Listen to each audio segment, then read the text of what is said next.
I think you counted that down perfectly. We are actually on live now. Hello, everyone. Welcome to my so-called book club. My name is Natalie. This is my channel, My So-Called Gen X Life, where we have a weekly discussion about whatever book that the club is reading. And this week we are reading The Fourth Turning. Joining me today is one of my channel members and subscribers, Grendelson. What up, Grendelson? What up, everyone? What up? This is going to be a fun week. I'm rocking my UCLA Women's National Basketball Championship shirt. Woohoo. Oh, yeah? All righty. Well, congratulations to the Lady Bruins. Did they win this year? They did. They won this year. I actually watched the game. It was awesome. All six of their seniors got drafted into the WNBA, which is actually a record. Wow. Yeah, this is pretty cool. The Bruins had a great year. So, well, that's fantastic. It seems like, the women's basketball has been dominated so much by, 3 or 4 teams. It feels like in the last couple of decades that it's nice to hear another team winning a national championship. And they beat UConn. And that's even bad. That's the big one. That's the big one. So tonight we are going to dive into The Fourth Turning by William Strauss and Neil Howe. It's from 1997. This is week 2 of the book club for this book.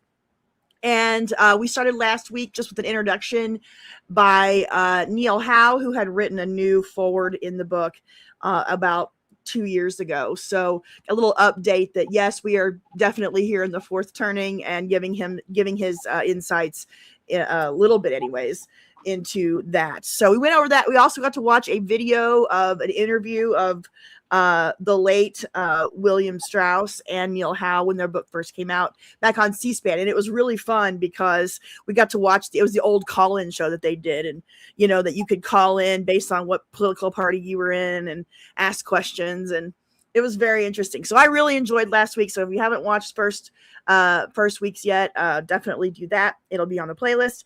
And tonight we are going to start chapter 1, Winter Comes Again.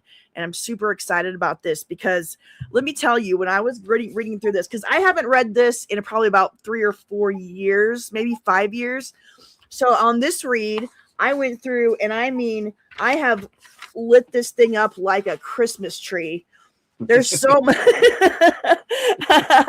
It's like I'm flashing back to my college. Yeah, it is like I am like preparing for a final in college. I found this so interesting on the different theories of time and we're going to get into it tonight. So we'll probably not get to chapter 2. I think chapter 1 is going to be a good discussion. And then next week, we'll do 2 and 3 together as a unit. Anyways, now we're going to start. Winter Comes Again. Also, I found an interview with Neil Howe from earlier this year that is focused on The Fourth Turning, and it's all from the Gen X perspective. Now, I really want to show it, but I feel like it's too soon in the process to show it. But part of me thinks I should go ahead and show it now so you can have it in your mind as you're reading this book. If you haven't read this book before, part of me thinks I should wait till the end and watch it then. But I'll let you guys in the chat tell me what you want to do. If you'd like to watch the interview at the end, it's a lengthy interview, but the interviewer is a Gen Xer.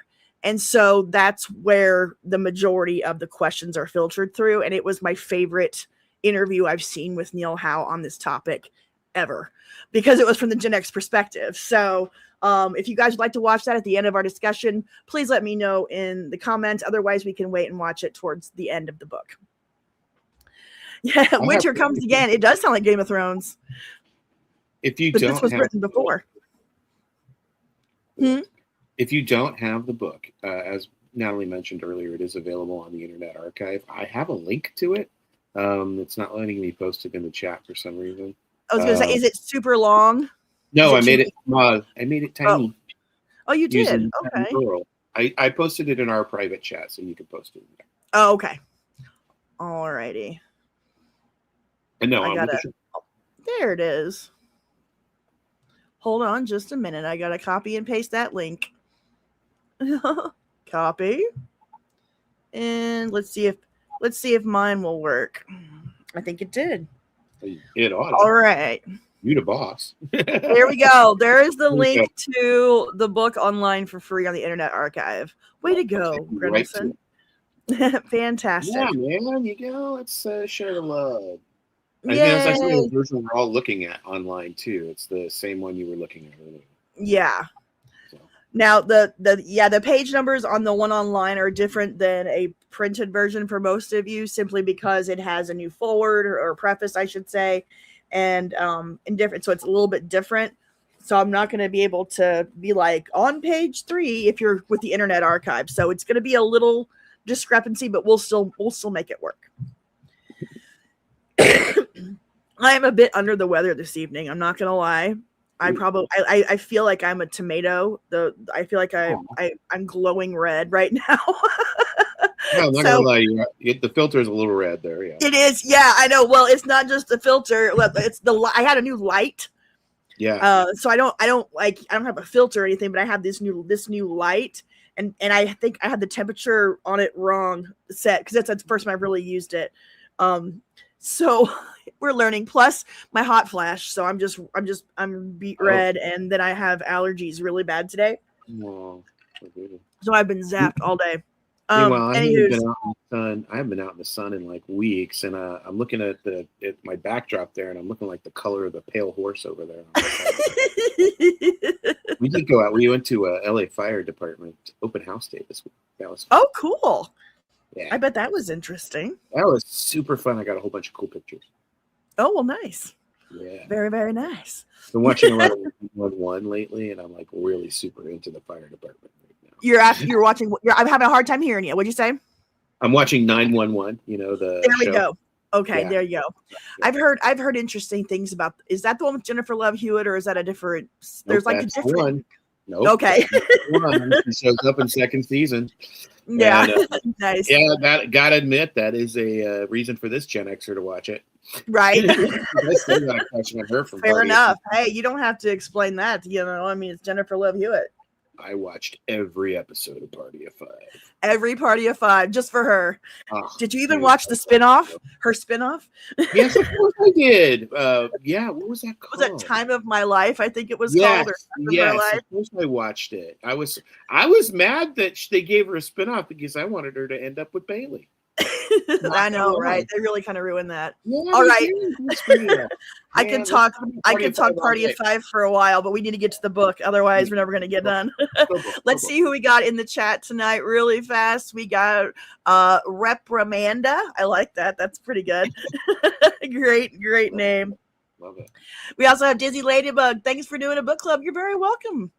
I'm really, really super enjoying this, and this is going to be a really fun book to read. Dale Glassmeyer, what up? Hello. Joseph Tricoli is here. Thank you very much for joining us. Jimmy L, 1969. Wondering if this is new agey. No, it's not new agey at all. I wouldn't consider it new agey at all. It's literally just a theory of history, of how to read history. And we're actually going to go over that tonight about what you can expect from this book and kind of what they're trying to do with this theory. So yeah, I wouldn't call it. And then, no offense, you're cool. I understand, but yeah, I wouldn't put it on the new age list. Rachel, hello. How's it going? Edward, this store is present and accounted for. Thank you very much. I should start doing a attendance check before we start. Well, if we're gonna have a quiz at the end. Right, that's right. And a final class, supposed to be, and also we need to go back and go through every single chat because everybody who chats something should get a point for each. Yeah, chat. That's true for class participation. It's going to be tempting.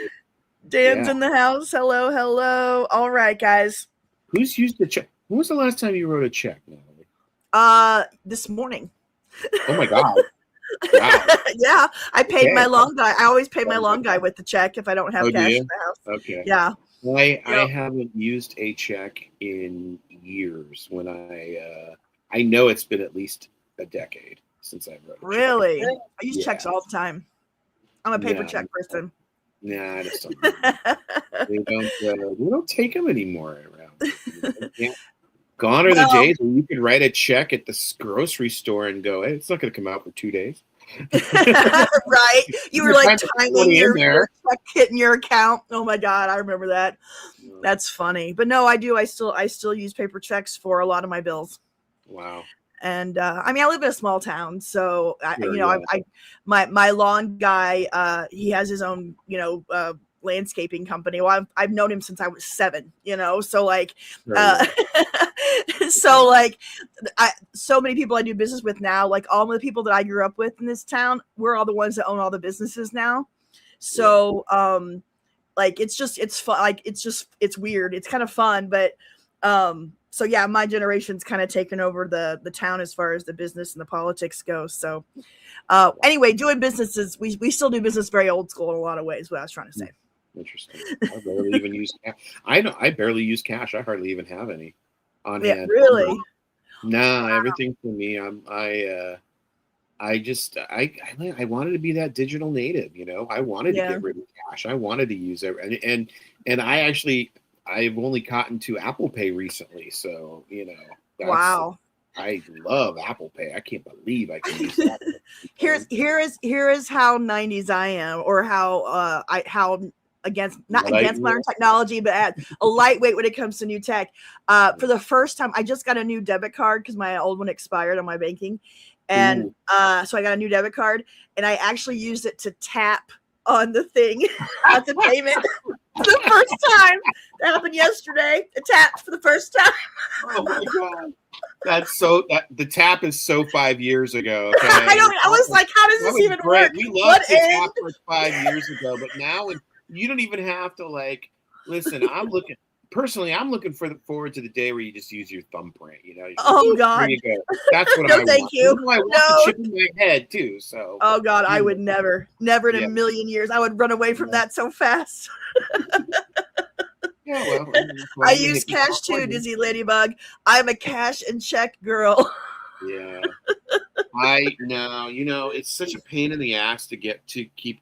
My problem is that I spend it too easy for me. So, and I don't need cash?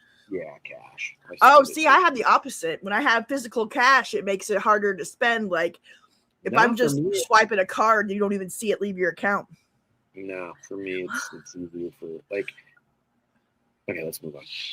Okay, yeah, let's move on. Winter comes again, Grendelson. Yes. Winter comes again. Winter is. It is very Game of Thrones-ish, of Thrones-ish, or Game of Thrones-ish. I don't know what the proper term would be. I've never read Song of Ice and Fire, or whatever it's called, so I'm just going off of what I've heard about winter from that world. Winter is coming. Or it comes again. Yeah. The thing about that is it only comes it's not a natural cycle in that movie, Gotcha. So it's not a spring, summer, winter, it's a spring can last years. Winter can last years. Right. And so we're talking about physical seasons. Physical seasons. It's bizarre. It's not normal. It's gotcha. Okay. It's definitely magical in nature for somehow in that universe. Okay. Just to give you a little give you some sort of background. It's not just it coming and it's always coming. It's like it's coming. It's going to be really, really bad. Really bad. So this is for a really long time. So the difference here is that it's coming and it's coming again, and they know it's coming, and they know how long it's going to last. Well, they have an idea of how long it's going to last, and it's cyclical. But anyway, so we're going to start here. The big things going into this first chapter that I really want to go over tonight is we're going to go over the different turnings, the first, second, third, and fourth. We're going to introduce those and what each one of those are. We're also really going to hammer into the 3 different views of time, which is what made me just highlight the hell out of this chapter because I thought it was so interesting. We're also going to go through seasons and cycles, archetypes, and then at the end of the chapter, they talk about what this book will include and how it's going to be laid out and kind of what they're hoping for the reader to gain out of all of this as we go through it. I don't want to go through this book quite as slowly as I went through Generations. I'd like to go a little bit quicker so we're not dragging it out so much. But we'll jump off that bridge when we get to it. And tonight we're going to start. Now remember, this book is written in 1997, so that perspective is very, very important in this theory because it was written at a different time, in a different turning, in a different phase of this theory. Also, Strauss and Howe are boomers, so keep that in mind. Opening up in this the first page here, they're kind of giving you an idea of what the world was like in the 90s, or what the overall kind of feeling was of things. But they open up with the line, "America feels like it's unraveling." You don't say. Though we live in an era here, and this is the late 90s, though we live in an era of relative peace and comfort, we have settled into a mood of pessimism about the long-term future, fearful that our superpower nation is somehow rotting from within. So I was like, because for me in the late 90s, like the late 90s was like perfection in my world. Granted, I was in college, but like the 90s period was just like, you know, as about close to utopia or nirvana or whatever that you can get for me. The 90s were the shiz.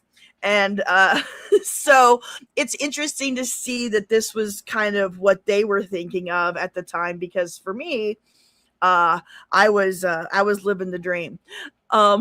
What I had highlighted here was wherever we look, from LA to DC, from Oklahoma to Sun City, we see paths to a foreboding future.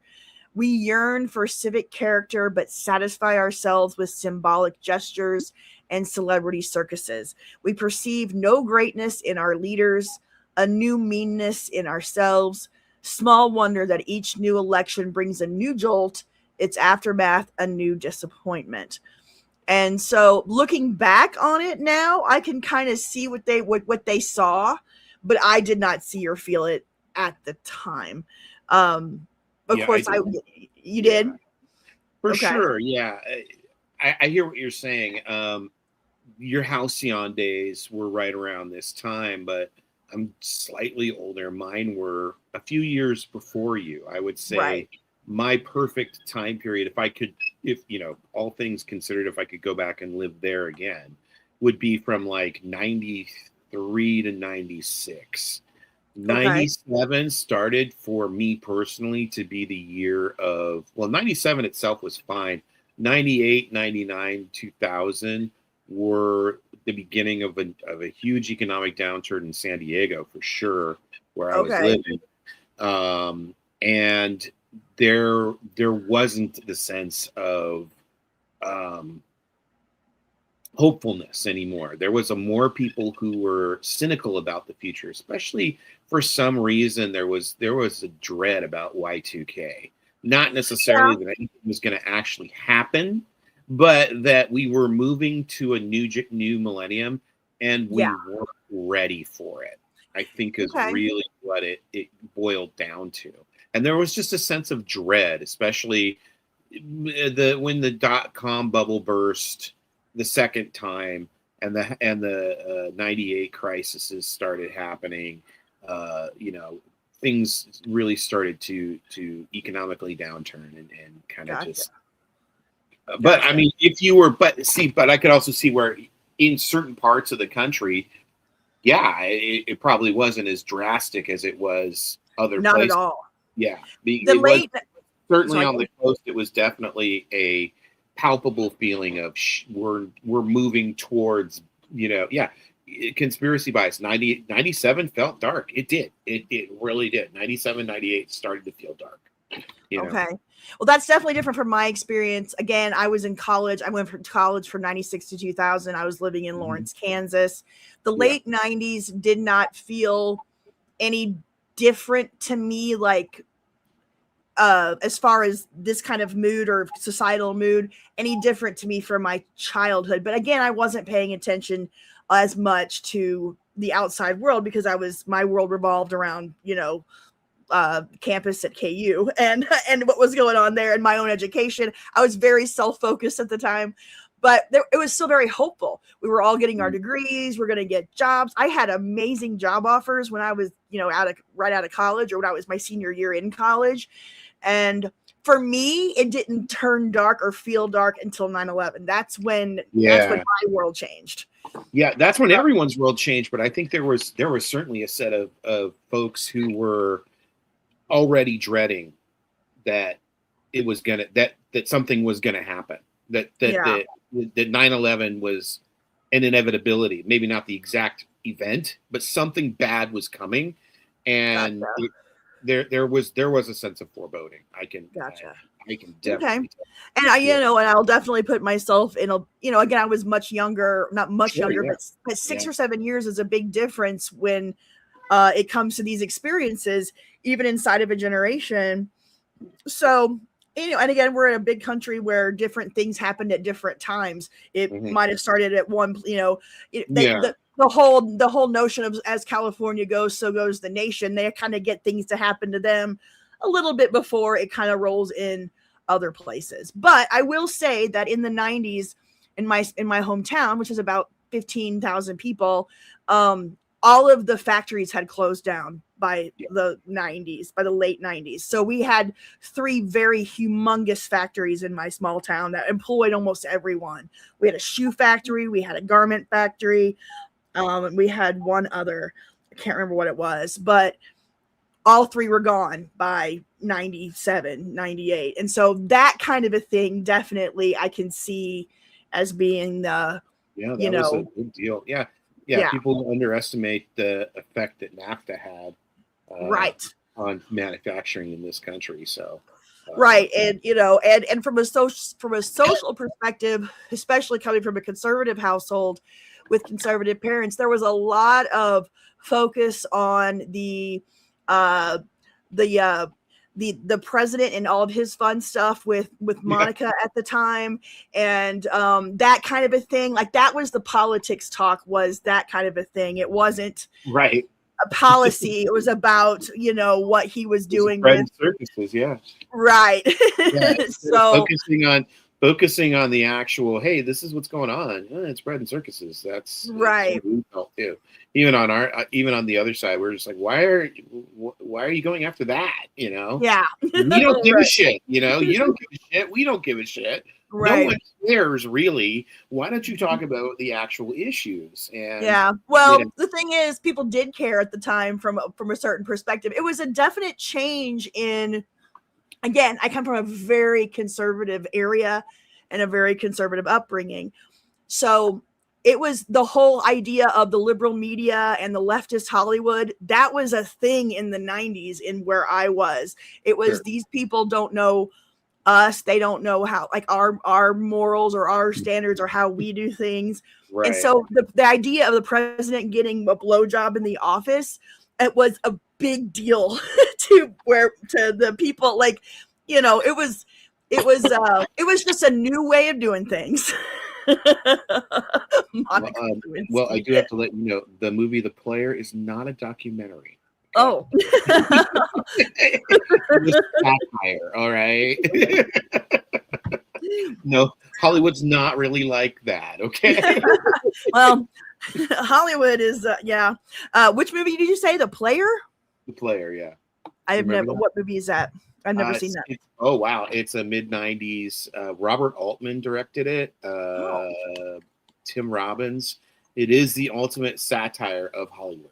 It is. Well, I need to see that. How did that? Because Robert Altman was a Hollywood outsider who was successful despite Hollywood. Right. Gotcha. So I'm gonna watch that. I'm gonna put it on my list. It's a liberal cause celeb movie. Gotcha. But it skewers the entire Hollywood scene. I always like those. I want to say it's on HBO Max right now. Okay, so, I'll look it up. I'll check, but that's why I think I've seen it on HBO Max. Basically. Okay. I will definitely look it up. Great movie. Definitely a mid-90s movie too, and it's it was very, very influential, to believe it or not. That movie was huge. And I look up don't the know how effect. I don't know how I missed that one. The That player. was I was very hard into my Kevin Smith era at that time with movies. Well, I think Kevin Smith. I think he would say that it's an influential film as well. Okay, he's cool. about it. All right, we're still at the very beginning here, so we're gonna keep moving. We're still on page 1. Yes, page 1, baby. Where we once started. This was very interesting to me too. That I didn't really think, but once I really thought about it, it makes sense. In the late 90s, they write, where we once thought ourselves collectively strong, we now regard ourselves as individually entitled. So there was that big, change from a very America's civic duty, community, all that changed to the focus on the self and individualism. And, we had the me generation, all that stuff. So we had that real big cultural shift of, like you said, where we once thought ourselves collectively strong, we now regard ourselves as individually entitled. So I thought that was a very interesting way of describing the 90s. Optimism still attaches to self, but no longer to family or community. This was their description of the late 90s. Most Americans express more hope for their own prospects than for their children's or the nation's. That was interesting. Because I can feel that too. Like my own prospects in the 90s, like I was in college. Like the world was whatever I wanted it to be. I could get whatever degree I wanted and move anywhere I wanted and do anything I wanted to do. It never even occurred to me that I couldn't. I reinvented myself right around that time. Say what? I reinvented myself right around that time. Yeah. Right on. I left San Diego. I was figuring out myself at the time. I didn't get very far. You never do. Parents widely feared that the American dream, this is an interesting line too from 1997. Parents widely feared that the American dream, which was there solidly for their parents and still there barely for them, will not be there for their kids. Yeah, and then they didn't give a shit. Yeah, and they still don't. They acknowledged it. They're like, yeah, we get it. We don't care, but we get it. Yeah, and they still don't. Like there are still, the boomers are still holding on. Well, a lot of them. I don't want a blanket statement here, but a lot of them are still holding on to they're pulling up the ladder. They've pulled up the ladder and they're just holding on to it. They're not going to drop it back down. So, but as we're going to find out here with this cyclical version of history, or looking at history and time, that the American dream and how we look at it needs maybe a little calibration because the American dream is part of the linear time and not the cyclical.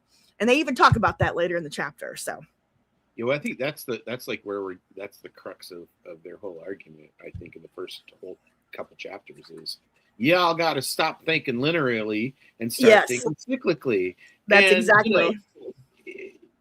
They got a point. The thing is 30 years later, we especially in this book club are already thinking cyclically. We're already down to, accept their theory that it's cyclical, and they're still proving the theory, which is great. I mean, especially also for those who are not, who weren't in the first book group, or who haven't read that book, or who are newcomers. Welcome. We love you. Hey, welcome. Yes. And but again, it is a little bit of rehashing what we've gone through already. Yes, this is definitely a rehash of Generations, but it's a different type of thing because Generations was definitely more academic minded. I feel like more textbook, written, and this is definitely more for, commercial consumption. So, yeah. They're like, oh wait, we got this, but we got to dumb it down a little. Yeah. And expand a little bit. I hate that it's dumbed down because it isn't, but at the same time, it's written in a way that's more easily understood. Yes, very much so. Many drafts. It's written at more of an 8th grade level instead of a college freshman level, or I guess if you want to put it that way, it's just and most books are written at a lower, like an 8th to 9th grade level, because that's where, for a lot of times, that's kind of where a lot of us fell in the literacy line. So, you don't make college level books for everybody, because that's boring and stupid and dumb sometimes. You got to make it a little bit more, digestible. All right, keeping going here. We perceive our civic challenge as some vast, insoluble Rubik's Cube. Behind each problem lies another problem that must be solved first, and behind that lies yet another and another ad infinitum. To fix crime, we have to fix the family, but before we do that, we have to fix welfare, and that means fixing our budget, and that means fixing our civic spirit, but we can't do that without fixing moral standards, and that means fixing schools and churches, and that means fixing the inner cities, and that's impossible unless we fix crime. There's no fulcrum on which to rest a policy lever. People of all ages sense that something huge will have to sweep across America before the gloom can be lifted, but that's an awareness we suppress. As a nation, we're in deep denial. So that is a really good way to sum up their view of the 90s and the third turning. Let's see here. I was glad the third. I mean, the 90s were fun. I would go back. Wouldn't you go back? 100%. Yeah. Like you were saying, your peak years were 93 to 96. For me, they were 96 to, well, 9/11 sucked, but 96 to like 2006 were just peak years for me. Just that was a decade that was my 20s, and I worked all over the country. I met all kinds of people, traveled a lot, just got my education. Just it was just a killer decade for me. Those 10 years. Me too. I was on the internet early. I was working, made shitloads of money, didn't have to have a degree. Party every weekend. Weekend. I had something to do every Friday, every Saturday, barely home. Great social life, great music, all that good stuff. And I was in my 20s, and I had money to burn. Yeah. And it just seemed like, there was a lot more hopefulness on the horizon. And, why wouldn't you want to go back to that? But, right. Absolutely. But this book will argue that about 5 to 10 years from now, it's going to be the best it's ever been in our lives. I hope so. I know. I really, really hope so. I really hope that whatever crisis we're in is going to end pretty soon, and that we enter a long period of the American high, peace and harmony. The American high. I don't care. Yep. This will be high. Yeah. Well, Howe seems to think it's going to be about 2032 when the turning goes into the American high. That's great. Or the end of the crisis. I'll officially be in my 60s, and then I can just tell everyone to get off my lawn. That'll be great. Right. So, according to this theory, everybody, if you're not familiar yet, and we're going to get into the turnings, but after the crisis comes the American high, the first turning, and that supposedly lasts for another 20 to 25 years. And so, if this theory holds, our senior years, our elder statesman years will be in the American high. And that's kind of we lost Grendelson. I don't know what happened, but I'm going to keep going. Grendelson. Get a Coke. I need a Coke. Oh. Sorry. All right. When we turn 95, when the whole generation is into the senior year, so when we're all in our 60s and 70s. So basically when Gen Z takes over. Yeah, but I gotta be honest though. Well, I mean, they won't be taking over them, but but maybe they will. You're right. But millennials should be taking over, but we'll see. But I gotta be honest.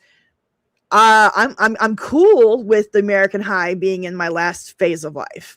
Like that's badass. It's like hopefully it'll be like that's like the reward that we get for being Gen X. We all get reward. Maybe we're not going to all get 72 virgins, but maybe we'll all just get a happy. You know what we all get? We all get our own shop at the mall retirement home. Yes, at the mall retirement home. Mall retirement home, you get to choose whichever old store that you want, and you get to live in that store. That's right. I think that's it. I think that's our reward. uh, we are the best generation. Yep, a lot of Gen X is raising Gen Z. I am. Definitely. Yeah, I am. We are the biggest. We are the biggest group of parents for Gen Z would be Gen X. Don't get me wrong. There's some millennials that have some Zers out there, but it's a lot of us. Yeah. All right. My kid was 2006, so definitely Gen Z. Gotcha. Yeah, that's my niece and nephew, 2006 and 2007. So the first Gen Zers. They're gonna drink next year. And smoke. Yeah, can't believe they changed. They really got screwed on that. Oh, that's right. British in the UK, they absolutely now have banned smoking for anyone born under. Yeah, I mean that's pretty draconian. I think. I mean, listen, you think? I think that's a little draconian. It's like, listen, we're not gonna let you smoke anything. What? Okay, whatever. The land of the free, whatever. Yeah. Well, the UK was never the land of the free, so that's true. They have a king. Yeah, they are at least a monarchy for show. who can actually say if he really, really wanted to, he could take control again. But yeah, I know, right? I find that fascinating. Okay, let's get into the turnings. If you have a book, it's on page 3. Under this section, it's all happened before.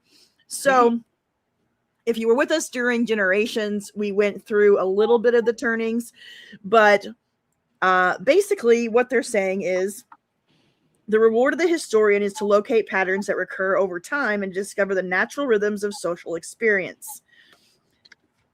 In fact, the core of modern history lies this remarkable pattern. Over the past 5 centuries, Anglo-American society has entered a new era, a new turning.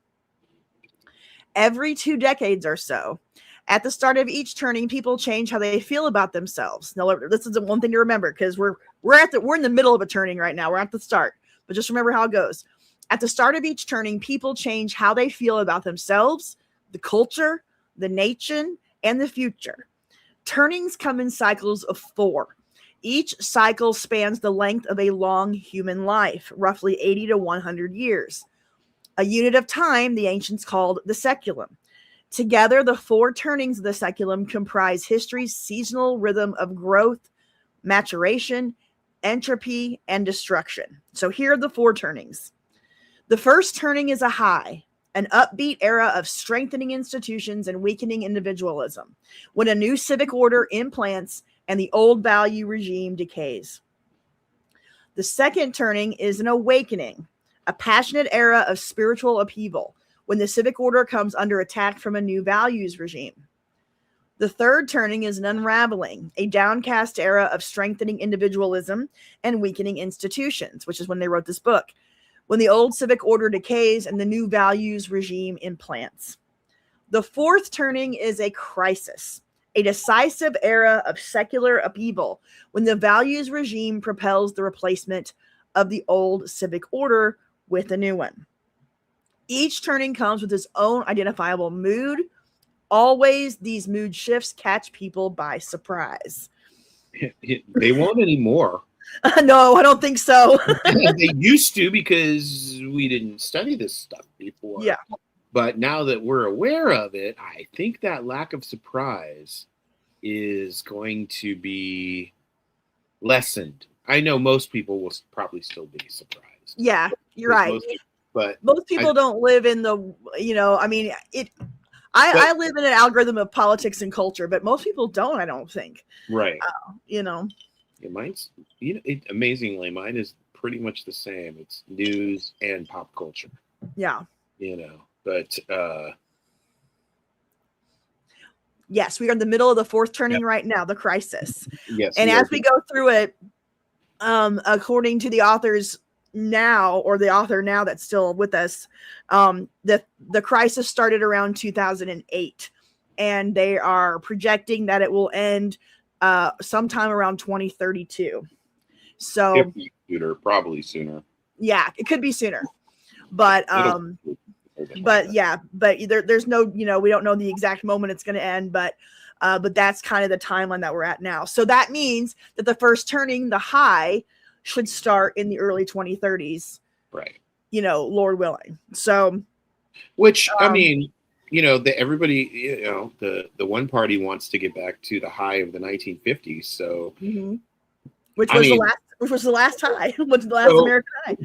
Yeah. So, on that strict basis, I mean, I'd be down for something that is akin to the era of prosperity and peace that we encountered after. I don't want to go back to that. I want to go to the 21st century version of that. Well, yeah, definitely. And and that's, and as we get into the discussions about time with linear, and cyclical and all that, I think there can be a balance of, you can make progress while also acknowledging the cyclical nature of time. Right. So it doesn't have to be a straight line linear progression, but you can move forward and advance in technology and culture and whatever, science, or all different kinds of things, while acknowledging that time and is cyclical. So, I think it's a little bit of both, but yeah. Edward. So basically, all this has happened before. So that's what they're trying to say. So they go back at the bottom of page 3 and tell you we're currently in the millennial cycle, which is the first turning started post World War II. The second turning started in the late 60s, or started with the Kennedy assassination, so the early 60s. The third turning started with the election of Ronald Reagan in 1980. And then the fourth turning started in 2008 with the financial crisis. So that's kind of their definition of how the last 80 years have gone. Moving forward. Edward had a good point. He he thinks that this current crisis started earlier in 2001 with 9/11. I originally thought that too. About that, and I think the personal conclusion is that was just really more of an American thing, not a national crisis, not a world crisis. Whereas 2008 was more of a world crisis, and it was kind of more of a systemic thing, and it was just the start, just the very beginning of it. Then you get to 2016 that really blew up, obviously, in 2019, 20 with COVID, which is the apex point of the crisis period. Right. We should be on the way down at this point. Hopefully there won't be another roller coaster. It's like a roller coaster. We went up, now we're going to go down. Hopefully we won't go back up again. Yeah, and they'll talk about that too. Is that when we think about history, we always again think of this progression of things and how things just keep moving forward, but you don't see the setbacks. You don't study the setbacks, and you don't experience them. Like, things don't always just move forward. With anything, there's going to be setbacks. You can take 2 steps forward and 1 step back, and that's how life is. It's not going to be just a constant progression. And so, I don't know where I was going with that, but we'll keep going. Page 4. But yeah, 9/11 was really kind of the end of the unraveling, or the catalyst that kind of moved us towards the fourth turning. But yeah, it was, since it was a surprise thing, or a surprise to us, a surprise thing to us, and it wasn't like done by our own institutions or our own people. That's kind of why I think it doesn't fit as the beginning of the fourth turning, but that's according to the authors. So they mark it at 2008. Okay, so we're going to go back a little bit. Where do I want to go? You know what? I'm not going to go back a little bit. I want to kind of keep it with this. But they do, if you read through the chapter, they kind of go back and give you an example of all these different turnings from the past century, of the different generations before the boomers, the GIs, the lost, and all of that stuff. Because remember, they don't have a completed third or fourth turning to write about current, so they're going back in time. We don't have to do that anymore. Each turning is about 20 years or so. Yeah. Yeah, each turning is about 20 to 25 years. So, yeah. Well, yeah, they definitely were. But, and again, you know, if you want to go back to 2001 and start that as the fourth turning, I'm not going to argue with you. No, not at all. Not at all. It just means that this current turning is going to be 30 years long, which is possible. It is, but it's kind of like, it doesn't make sense that it's that long because it hasn't been one sustained period of crisis. Right. You know, it literally has been a roller coaster of ups and downs, with more in the beginning of the millennium, with more but after 9/11, more ups than downs, I would say, between that and 2000. Yeah. Well, and the other thing is, remember after 9/11 that there was still a very big sense of civic pride and American pride. Both sides still came together after that, and but that was kind of the last time that we had any kind of sense of true, I think, civic pride that crossed political the spectrum. And so it brought people we wouldn't have reacted. If something like that happened now, the reaction would not be the same. So I think that puts it in the third turning because of the reaction of the people. I could be wrong though, but again, if you want to mark it as the beginning, I'm not going to argue with you, but the authors do go off of 2008. Well, I would just like to say show your work, but wait, what? I would say show your work if you're going to say that, but it's okay. Because here's the thing for me, I think the period between, even though the economic crisis started in 2008, there was much more sense of hope between 2008 and at least 2012 anyway. Especially on the left. Not where you're at. Well, maybe where you're at. Yeah, no, that's what I'm saying. Where we were, there was a much bigger sense of hope and a much bigger sense of the future is brighter than it has been. Although, again, that kind of waned as we got closer to 2016. So, I'm gonna have to push back on you. 2008 being the beginning of the crisis, because there was a huge event that happened and it started. Yes. There was millions of people lost their homes. Huge corporations and banks got bailed out by American taxpayers. It was not a good time. It was not a good time. So, I mean, for me and where I was at, there was no hope at that time. Like, it had just been off a cliff.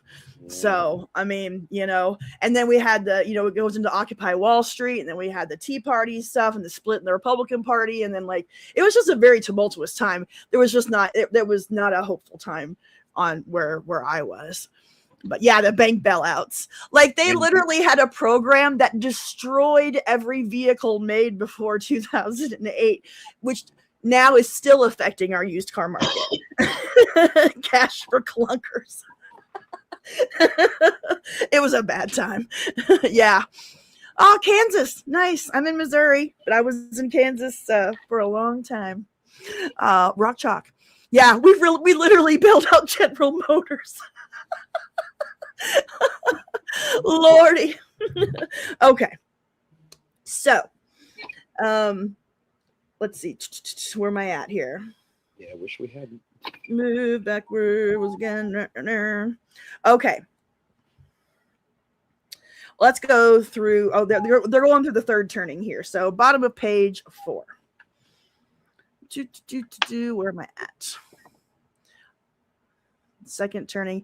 I'm going to go into when they're talking about the third, and then we're going to go into the fourth. Let's move backward again to an era recalled by the oldest Americans still alive, when today's seniors were little children. In the late 1840s and early 1850s, America drifted into a foul new mood. The hugely popular Mexican War had just ended in a stirring triumph, but the huzzas over territorial gain didn't last long. Cities grew mean and politics hateful, immigration surged, financial speculation boomed, and railroads and cotton exports released powerful new market forces that destabilized communities. Having run out of answers, the two major parties, Whigs and Democrats, were slowly disintegrating. A righteous debate over slavery's westward expansion erupted between so-called Southerns and abolitionists, many of them middle-aged spiritualists who in the more euphoric 1830s and 40s had dabbled in transcendentalism. Utopian communes and other assorted youth-fired crusades. Colleges went begging for students as a brazen young generation hustled west to pan for gold in towns fabled for their violence. Meanwhile, a child generation grew up with a new regimentation that startled European visitors who a decade earlier had bemoaned the wildness of American kids. Sound familiar? Well, the 1830s and 40s sound fun. The 1830s and 40s sound what? Fun. Oh yeah, they sound like a really good time. Wait, when is Little House? When is Little House our watch along? No, when is it set? Oh, when is it set? It's set in the 1870s and 1880s. Okay. Yeah. Yep. Oh, H&R Block. Yes. That used to be a big they used to have a big headquarters in Kansas City. I don't know if they still do. Okay. During each of these previous third turnings, let me go down here.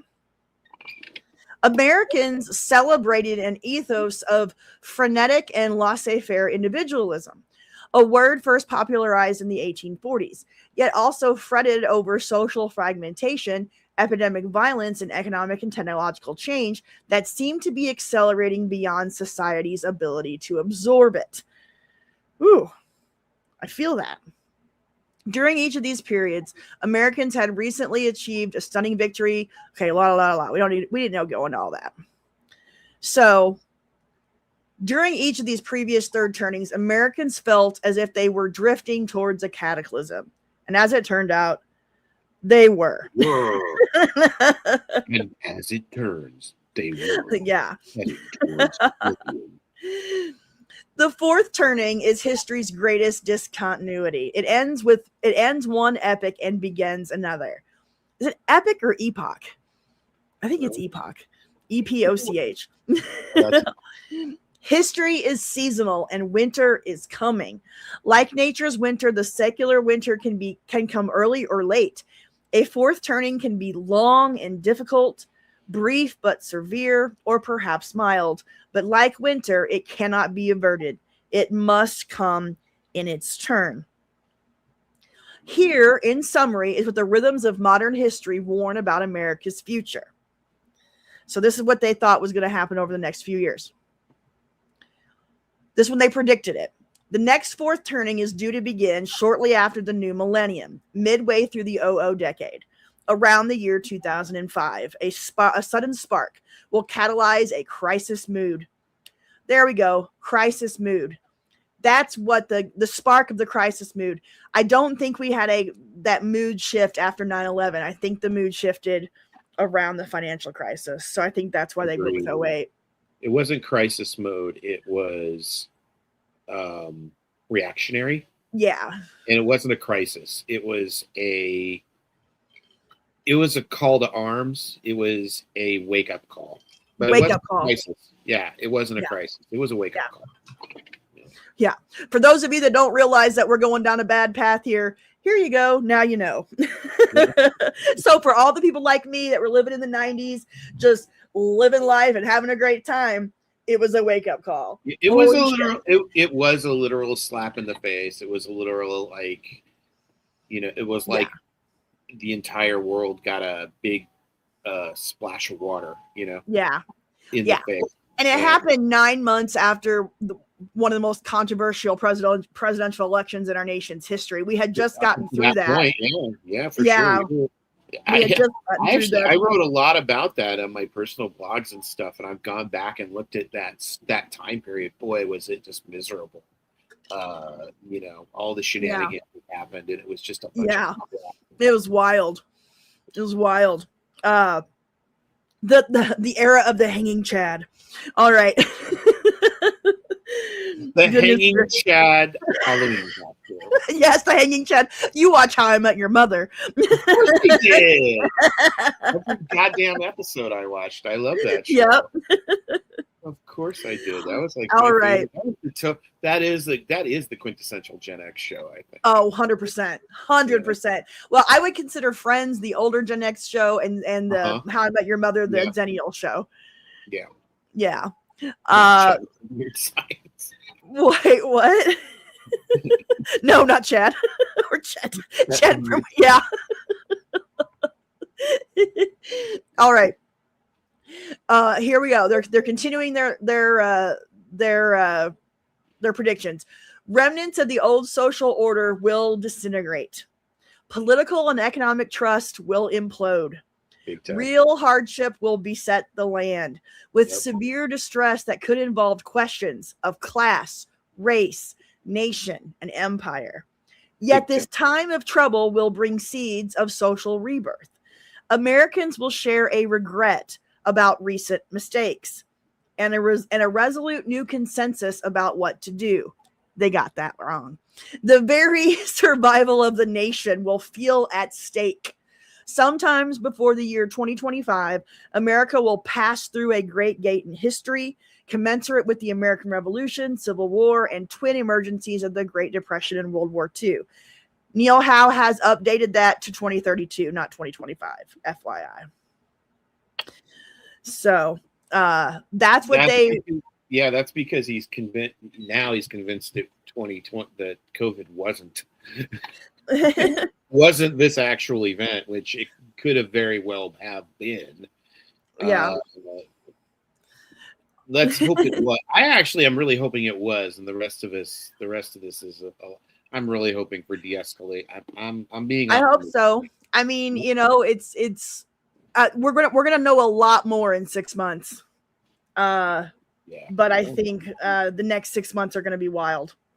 Either we're gonna, I mean, there's fights happening in courts and at the ballot box, and all there's a battle going on between a lot of different sides here, and I think, like I said, I think we'll probably know more in 6 months, but and maybe COVID will be the worst of it.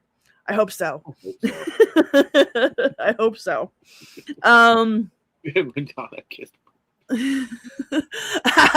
Yes, that was the start of the fourth turning. Yeah, I agree. It was like 2002. That was it. It wasn't anything. It was MTV's peak moment. Yeah. All right. The risk of catastrophe, guys, will be very high. The nation could erupt into insurrection or civil violence, crack up geographically, or succumb to authoritarian rule. If there is a war, it is likely to be one of maximum risk and effort. In other words, a total war.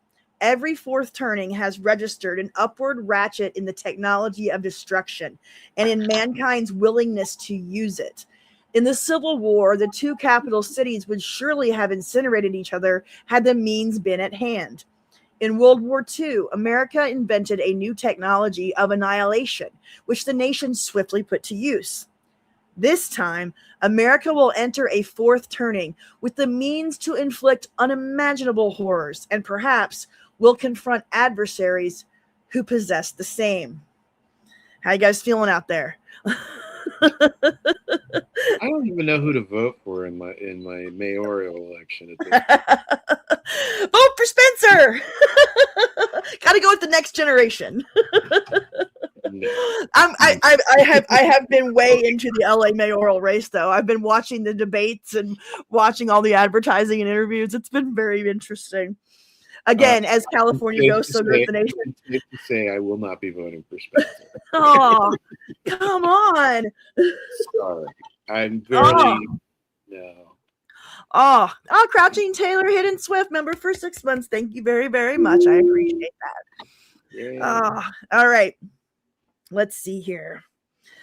Okay, we're gonna keep going here because they're gonna keep with their warnings. Yet Americans will also enter the fourth turning with a unique opportunity to achieve a new greatness as a people.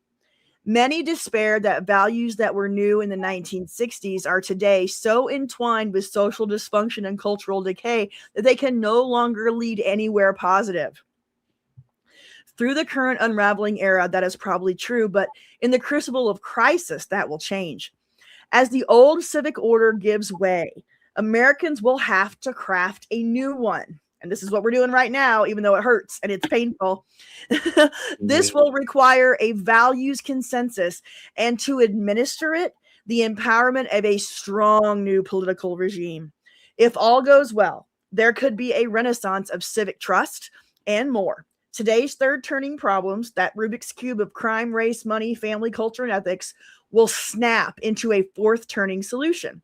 America's post-crisis answers will be as organically interconnected as today's pre-crisis questions seem hopelessly tangled. By the 2020s, America could become a society that is good by today's standards and also one that works. Thus, might the next fourth turning end in apocalypse or glory. The nation could be ruined, its democracy destroyed, and millions of people scattered or killed. Or America could enter a new golden age, triumphantly applying shared values to improve the human condition. The rhythms of history do not reveal the outcome of the coming crisis. All they suggest is the timing and dimension. How are we all feeling out there? I know this is deep. We need a third option. We need a middle of the road group of smart people who are like, we don't care about left or right. We just care about making it safe for everyone. Right. And trying to make as many people happy as we can. And we know we're not going to make everyone happy, but we're going to try. And I think I need more drugs. Don't we all? Because honestly, I don't see. We're so fragmented right now, and it's not gonna get. I don't see how it gets. I don't see how it gets better. I don't see what's gonna bring the country together. And I think that's really the problem, is none of us can see what is going to bring us together. There's no plans. Both sides, left and right, are so entrenched and so unwilling to negotiate together. In the past, the sides have been far apart, but there did almost always seem to be a sense among the politicians that they were willing to work with each other. There is no longer any sense of that at all, I feel. No. And it's both sides. It's neither side is to blame for both sides doing the same bullshit. Yeah. It's a uniparty thing. Yeah. And so two sides of the same coin. Yeah. What's going to happen? Hey, here's what I say. How about we just nuke Congress, and then bring up a third party? I don't know. Well, I mean, what's going to happen? Who knows?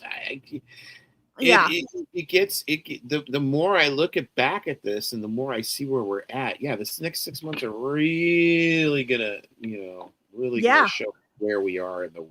It is. It's going to really show where we are. Between the campaigns for the next, and again, it's going to be depending on who wins this stuff, like which generation. I think we're going to see a rise of Gen X and millennials in these upcoming elections, but what does that even mean? And will the boomers let power go? But then there's, there's so much, again, fragmentation and division among. It's inevitable that the boomers are they're already fairly marginalized at this point. They're not going to be in power that much longer. No. And they know they're grasping at straws. Right. It's the entrenched that aren't letting go because they have amassed too much power already. That are really stifling a lot of they have stifled a lot of progress. Those that have been entrenched, the Pelosi's, the Mitch McConnells. Oh man, yeah, and I lost my point. Notice I mentioned two. I mentioned one on both sides. Oh yeah, it's. Oh, I know what I was going to say. They're fighting to hold on to this old thing that we're talking about that has to crumble and build anew. It has to go away. It has to go away, and they're holding on for dear life, both sides of the older generation, no matter what the system. It's not just that. I'm not talking about individual politics. I'm talking about the institutions, the system that they have built post World War II that we have lived on for 80 something years. That has to change. Institutions will be brought down and rebuilt. A new order will come in, and like a new turning will happen if history is correct here. So like they're trying to hold on to something that has to change, and it's inevitable it will change because the next generations are coming up behind them and they don't see the world the same way as they do. So it's not just a left right thing, it's definitely a generational thing, it's a class thing. So I mean, it's, you know, there's so much division based, you can, no matter how you look at it, no matter what lens you look it through. So it's hard to think about how, like you said, how can we come together and get through this? How can we have this common, like they say here, there's a common decision here that this is where we're gonna go. Mm-hmm. Well, when does that decision get made, and can it be made in this climate? But I mean, it's got to be some sort of, there has to be some sort of outside third something happening, you know, some outside influence. Something is going to have to make people want to come together. Some, you know, some sort of natural disaster, or you know, which, and as much as you never want to have one of those happen, I think, you know, that's one way that people will come together fairly quickly. When you have a common neutral enemy, to you know, either that or something like, you know, Kim Jong-un. I was going to say, how can you even have a common mutual enemy at this point? Because no, you can't. That's the thing. Like, you can't. You can't. Like, you know, it's like there has to be something that's like supernatural, like a, you know. Hey, did you see all the UFO stuff that they released last week? Woo, that was crazy. I saw it all got released. I looked. I think I was like, what are they doing? Why? Why are they releasing this now? Yep. You know, what's the whole point of this? And is any of it actually real? What they released? You know? Yeah. Well, my favorite part was the recordings of the Apollo astronauts when they're on their way to the moon. And they're talking about all the stuff that they can see, all the unidentified flying objects that they can see, and all that stuff. That was my favorite part of it, was hearing those recordings from the astronauts. No, but that stuff had been out for a while, actually. That recording of those. Some of them, there's been astronauts have definitely said they've seen stuff that they can't explain. Just what they can't explain. I mean, who knows what the hell is up there in space? Right. You know, it could be garbage, but who knows what it is? And you know, but and most pilots will say they've seen stuff too. So absolutely. All right, theories of time. The theories of time. This is what I really wanted to get into tonight. We are going super slow. We're already an hour in. Okay, I'm going to speed up a little bit here. Theories of time. This was the big thing here that really had me going. Over the millennia, man has developed three ways of thinking about time: chaotic, cyclical, and linear. The first was the dominant view of primitive man, the second of ancient and traditional civilizations, and the third of the modern West, especially America. In chaotic time, history has no path.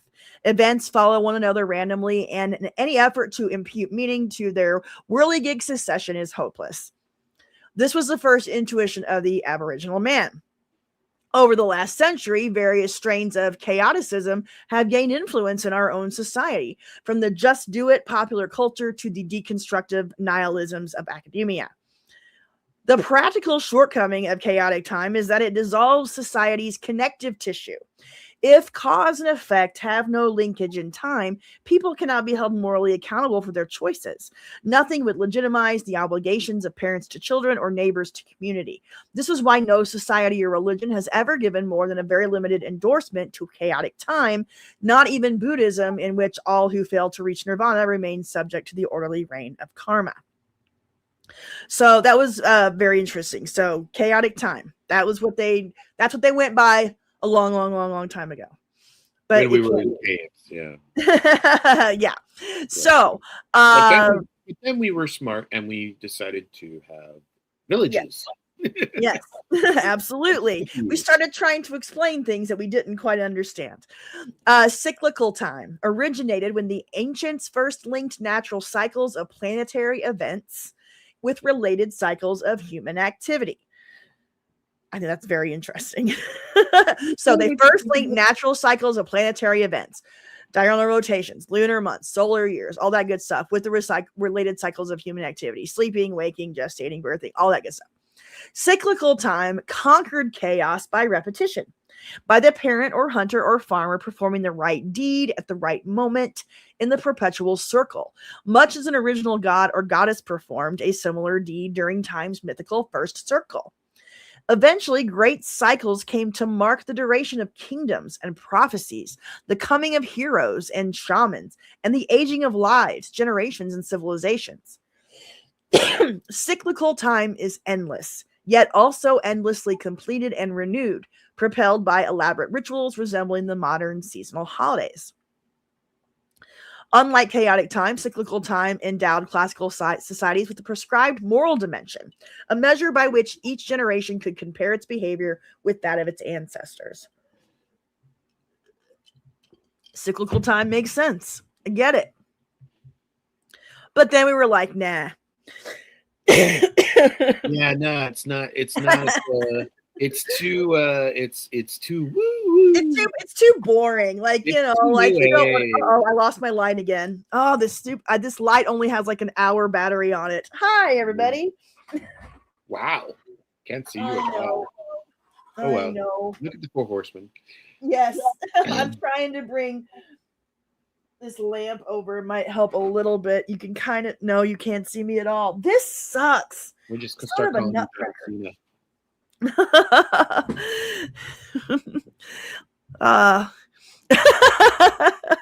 You're funny.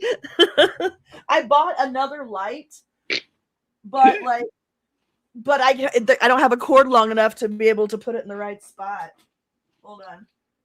Meanwhile, you could probably just use the light bouncing off my head. Man, I'm balding. Jeez. I still got lots of hair though. Let's see if that will work. On the back.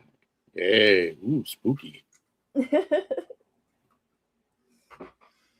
Not really, but you can. I'm not. At least I'm not in the dark. You can see ya. Oh.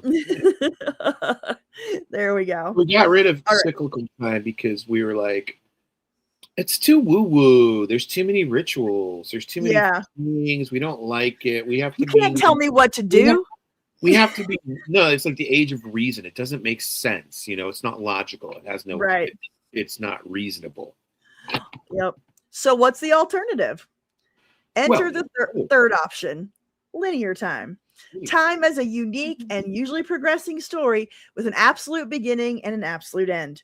Thus did mankind first aspire to progress.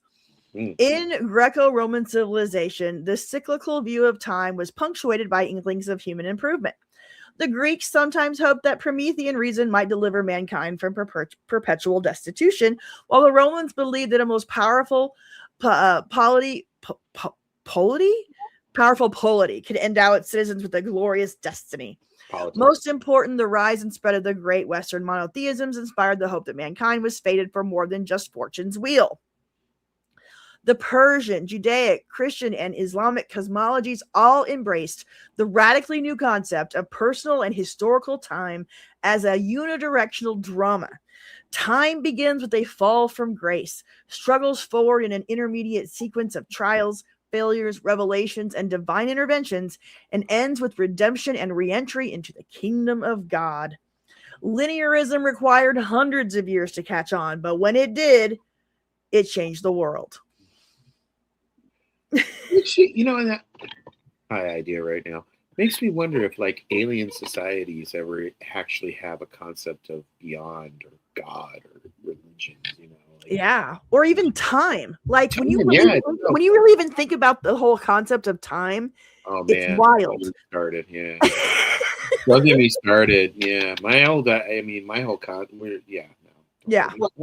Like who came up with minutes and seconds and hours and all this stuff? Like who? That stuff's all based in math. Yeah, well, that's true. That's true. That's how. But cyclical beyond time. that, it's not the same in every. That's the thing. It's not the same everywhere either. Right. Every planet has different hours and days and lengths of the days because their orbit is different around their around the sun. Their orbit is different around the sun for seasons. Their actual rotation creates the days. If I can remember my 10th grade science. 10th grade science.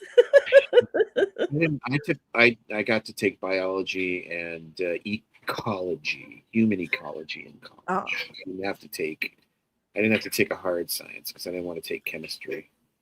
I never want to take chemistry either. I always went towards history and the humanities and stuff like that. I always avoided science as much as I could. I took like my basic science and then biology, and that was about it. Yeah, me too. I wanted to study. I wanted to be a literature, history, journalist person, and my parents sent me to a math, science, computer school. Oh, that was kind of them. Now, I was a nerd, but Yeah. You had to reread that last part several times. Let's see. About the how the religions all well, it's because they're all based in the same. They're all based in the same basic belief systems. Yeah. They all come from the same kind of concepts and similar stories that got spread around at the same time. The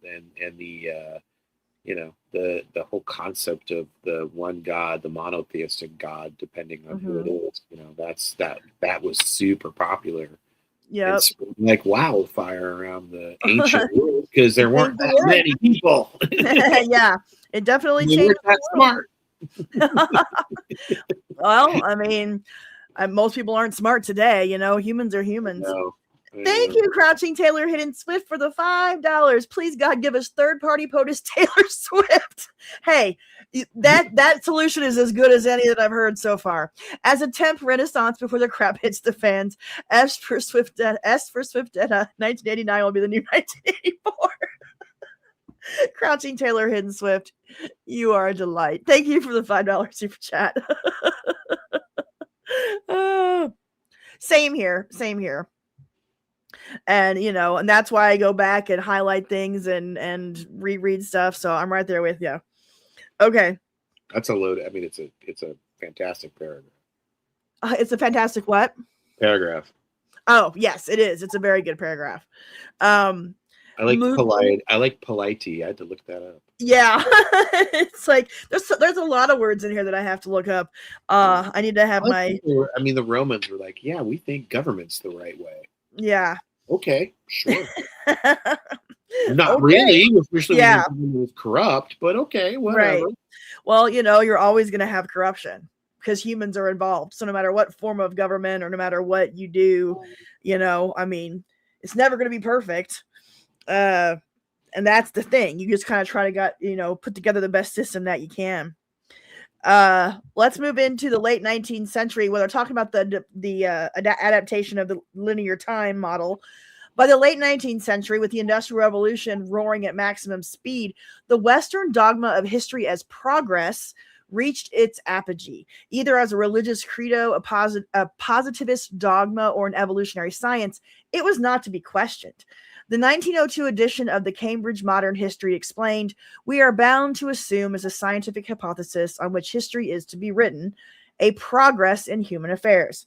This progress must inevitably be towards some end. Progress was providence." Now,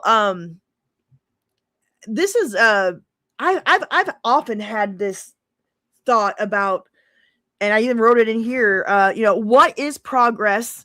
And what kind of progress? And do you always have to be progressing, whether as a society or as an individual or as can we all just sit and enjoy where we're at for a minute? Like, does there always have to be some kind of progress or profits or growth or, can't we all just chill or not?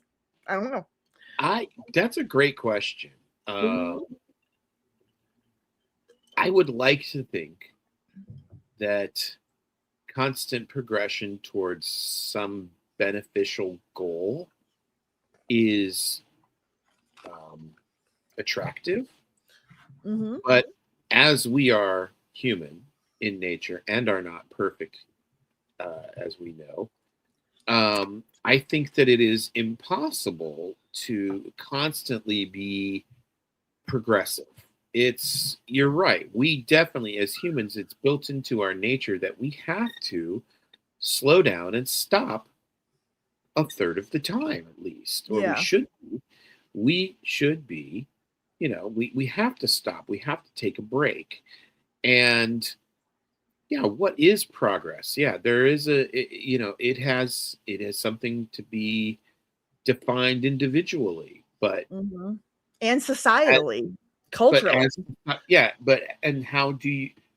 That is always the question. How do you define progress? I would say, like, Mao Zedong defined his progression as unifying his people under one government and trying to solidify that power and move forward in a communistic world.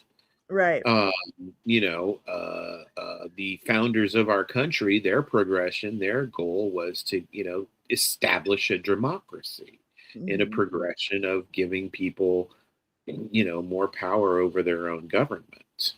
Mm-hmm. So the progression has to be something individual as well, but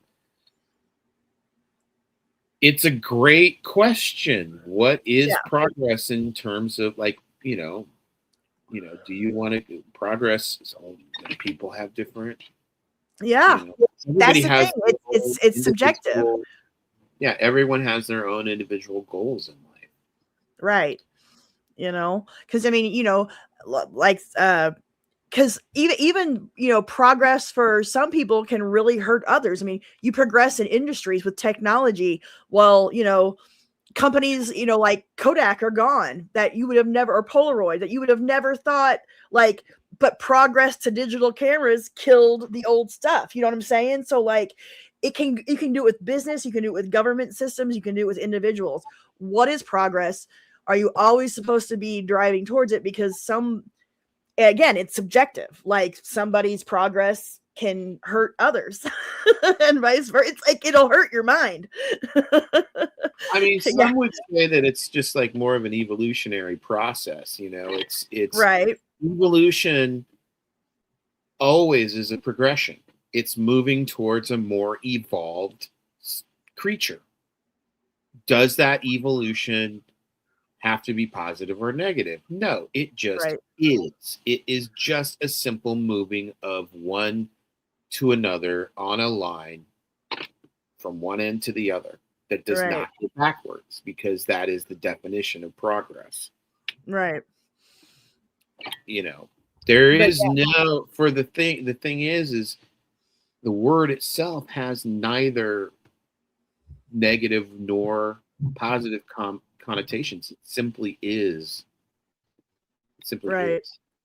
It is what it is. That's one of my favorite sayings. How you define progress, progress is simply a moving forward on the lateral line. Right. Yeah. And I mean, and these are also questions we need to ask ourselves as a country. Like, what is the goal that we're progressing toward?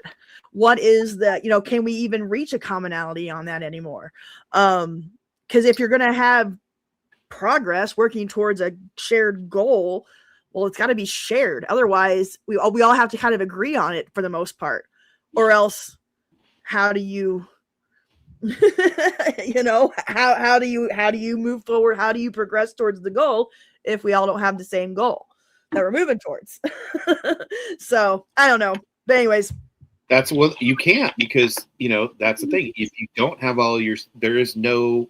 If the goal is not a mutual goal for the entire society, then there is no progression towards that goal, Right. because it is not. It is by definition not Right. a universal goal. There's no such thing as a universal goal. Right. And the other thing to consider is that, oh God, I smoked too much weed today because I just lost my train of thought in the middle of my sentence. See, that's why I smoke weed, because my train of thought gets wider and wider and longer. Although it does get the opportunity to go on different tracks, but Right.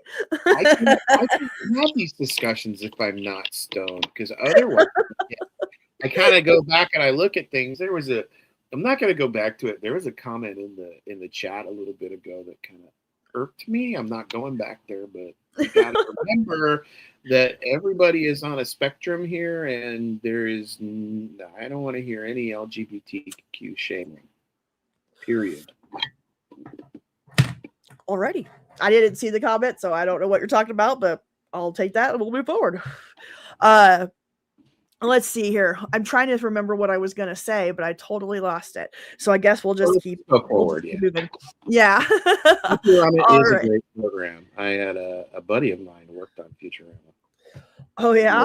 I've never watched Futurama. Oh, it is so good.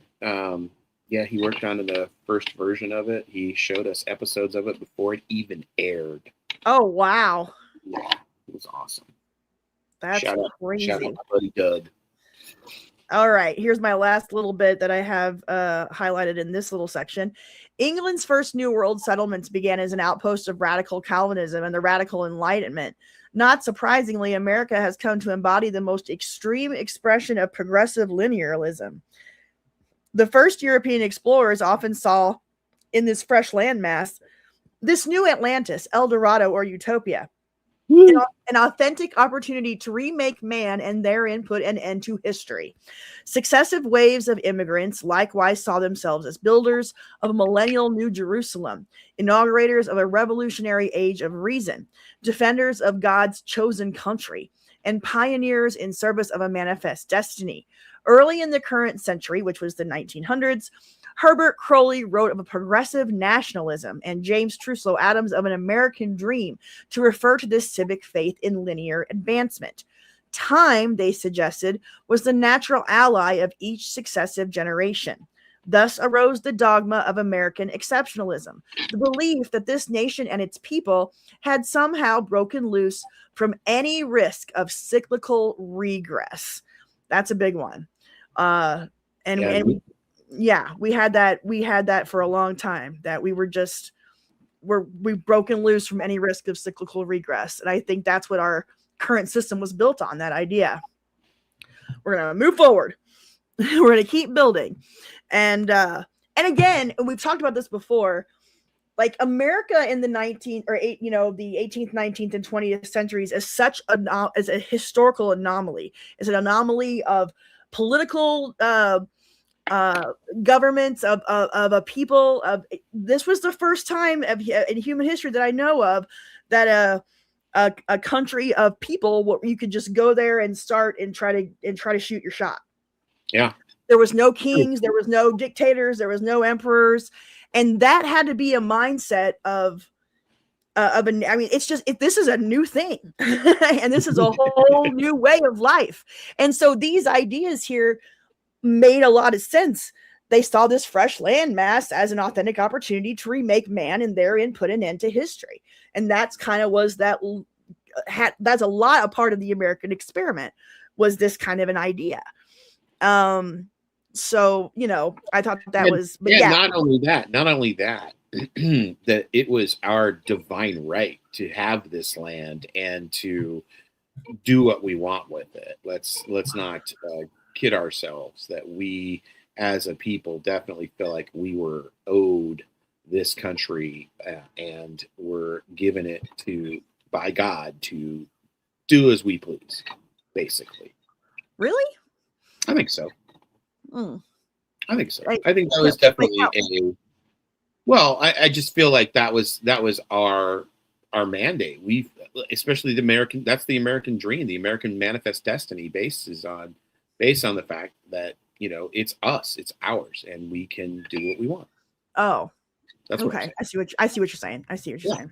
No, I'm not. I'm just saying that was the mindset. Okay. You know what I mean? Gotcha. That was the prevailing mindset of everyone, the manifest destiny. Okay. Gotcha. Okay. That it came from a higher source. It wasn't just, this is that's true. God's chosen country. Yeah. That was what it was. Well, yeah, we I'm not, definitely, I'm not giving a judgment call. I'm just saying no, that's no, no, no, no. I'm just thinking it through. I'm thinking it through Mm. because that makes sense because there's a lot of mentions of God and all of that in our founding documents. So I Sure. can see where that comes from. And then we had all the big the religious movements of the Oh of the yeah, 19th the big century here and yeah, Great everything. Awakening. Yeah. So yeah. So okay, I can see that. I can see that. Mhm. Let's see.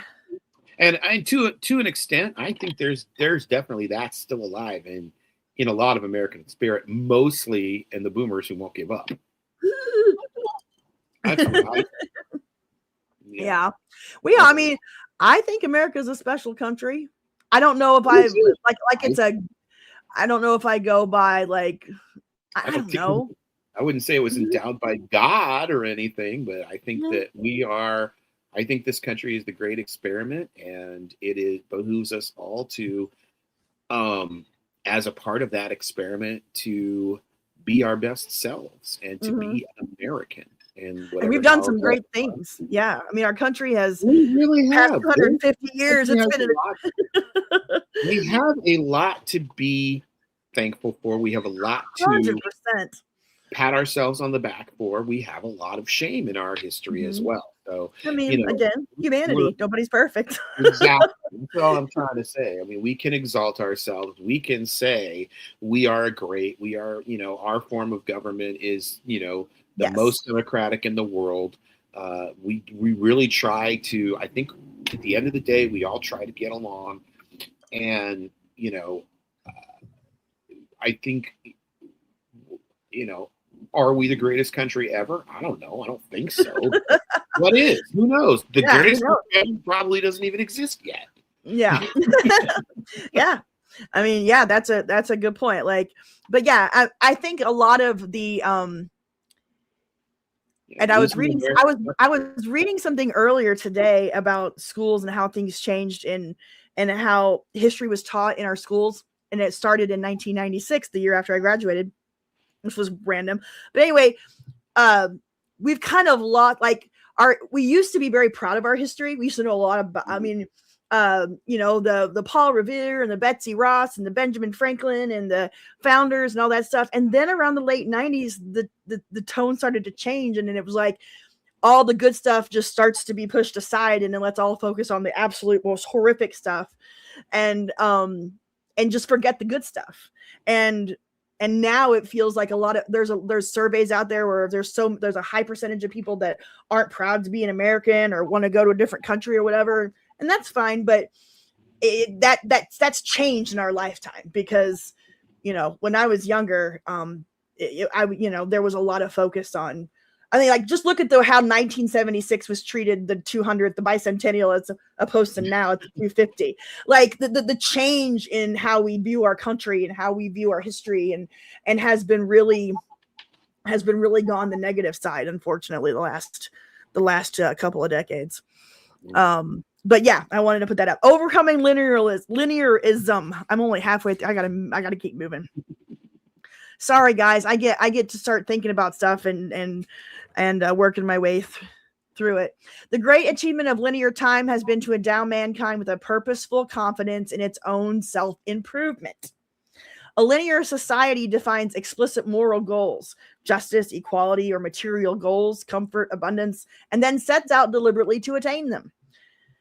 When those goals are reached, people feel triumphant. When they aren't, new tactics are applied. Either way, the journey never repeats. Each act is original, granting a sense of authentic creativity unknown to those who reenact the past. In America, as Mark Twain observed, nothing is older than our habit of calling everything new. Yet the great weakness of linear time is that it obliterates time's recurrence and thus cuts people off from the eternal, whether in nature, in each other, or in ourselves. When we deem our social destiny entirely self-directed and our personal lives self-made, we lose any sense of participating in a collective myth larger than ourselves. Woo! That's a good line. We cannot ritually join with those who come before or after us, situating us at some intermediate moment, eons away from both the beginning and the end of history. Linear time leaves us alone, restless, afraid to stand still, lest we discover something horrible about ourselves. Most Americans would agree with Mary McCarthy that the happy ending is our national belief, but few of us have any idea what we would do if we ever got there. That was really gotta go to one of those icky massage places. Not that I've never been. Yeah. All right. When things go well, this weakness is no problem, but when things go badly, the linear view can crack, exposing the horror of time as an unfamiliar void. The experience of World War I affected the entire Western world in precisely this fashion, casting a shadow of despair and relativism that loomed until the uplifting finale to World War II re-energized faith in the future. But today, that faith is again in steep decline. Progress has acquired mostly pejorative connotations of robotic technology, bureaucratic statism, and jaundiced culture. It no longer describes where we wish history to go. The more we persist in believing time to be linear, the more we fear that the path to the future might now be linear downwards. Wow. That's good stuff. So what do we think, chat? Have they pulled you off of linear time? Have they made you overcome it? Do you see things cyclically now? Already this early in the book? Do you buy their argument? All right. I'm sorry, go ahead. I already did. Oh, yeah. I mean, I get it. I get the cyclical makes sense, and there's something very comforting in it, to be honest. I mean, as a I guess I would have had a history minor, but the only other classes I took besides English were history classes in college. So yeah, after I got my GEs out of the way, so yeah, history is definitely cyclical. You can freaking, you can see things happen over and over and over again, and know it's going to happen. Right. And if you don't recognize it, you're a fool. Right. Anybody who doesn't recognize it shouldn't be in charge of anything more important than a liquor store.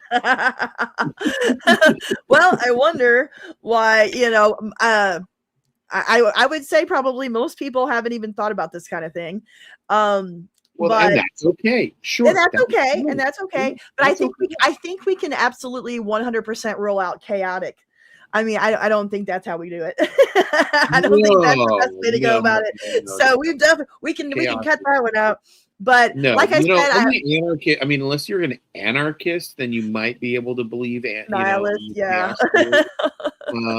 You're a Luddite anarchist, maybe. Yeah. Maybe you live.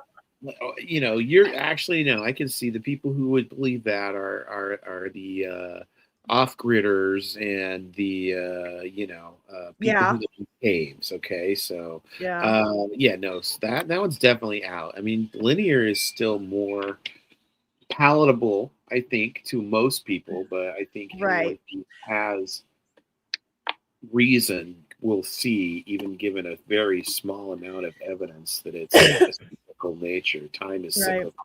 History the fun thing is that every country and religion and thing has kind of been built on the idea of linear time for centuries now. So we're gonna have to, do some change, make some changes. I mean, I think as one of the progressions of a more enlightened society would be less reliance on organized religion and more reliance on internal spirituality and internal beliefs in order to better improve an entire species rather than an individual. But that's just Star Trek talk. Yeah. That's just Star Trek. I love this one line on page 12. The linear school views all human history as akin to a ski jump, After crouching dumbly for millennia, mankind is just now taking off in its glorious final flight. It's like, that's not really a good way to look at it, I don't think. I don't think. You got nowhere to go but down. I mean, that's yeah, exactly. At least with secular, you come around. Yet despite the undaunted linealism, even more Americans are reverting to the belief in chaotic time.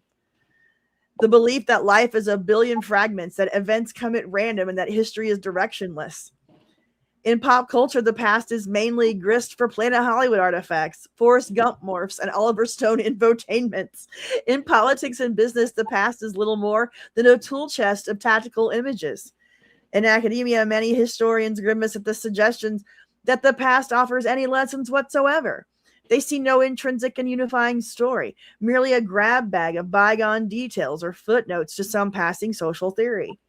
Indeed, some historians now say there's no single history at all, just a multitude of histories, one for each region, language, family, industry, class, and race.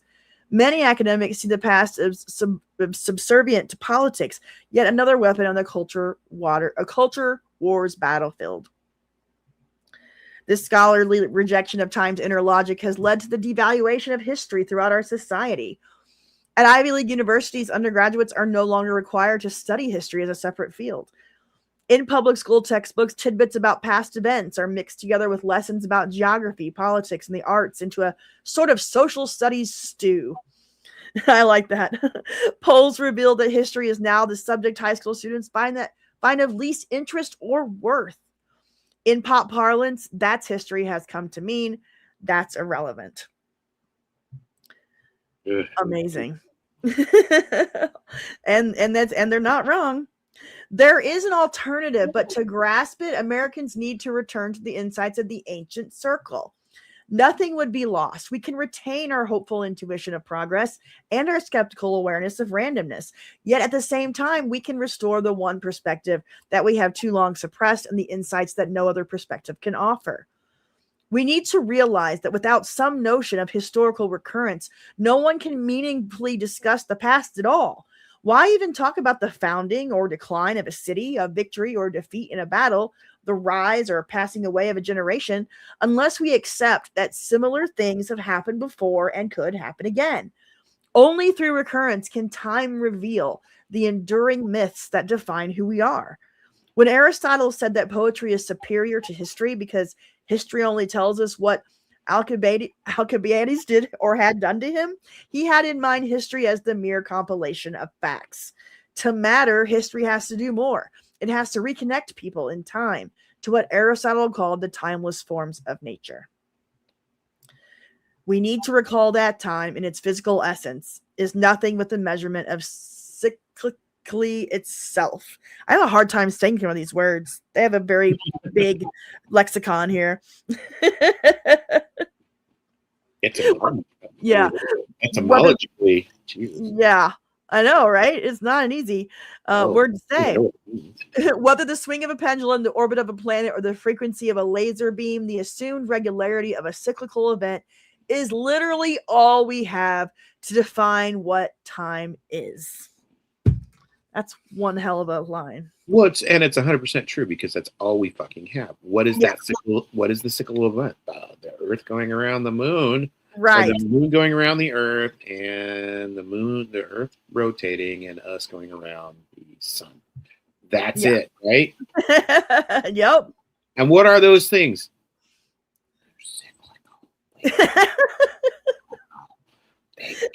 When you whisper like that, I can't hear what you're saying at all. We're doing the same thing over and over again. Yes. And not expecting a different result. Etymologically, the word time comes from tide, an ancient reference to the lunar cycle, still retained in such expressions as Yuletide and Good Tidings. Without cycles, time would literally defy any kind of description. Yep. Most important, we need to understand that our modern efforts to flatten natural and social cycles often meet with only superficial success. Sometimes all we do is substitute one cycle for another. When we dam a river or industrialize a society, for example, we might eliminate the cycle of floods or wars, Then again, we might just ensure that the cycle is both less frequent and more devastating. Often, progress ends up generating entirely new cycles. Just ponder them all: business cycles, financial cycles, electoral cycles, fashion cycles, opinion cycles, crime cycles, traffic cycles, and so on. Ironically, linear time creates or deepens social cycles by disabling our natural capacity to achieve homeostasis by continual minor readjustment. Instead, readjustments occur in jumps, that is, in more powerful cyclical movements.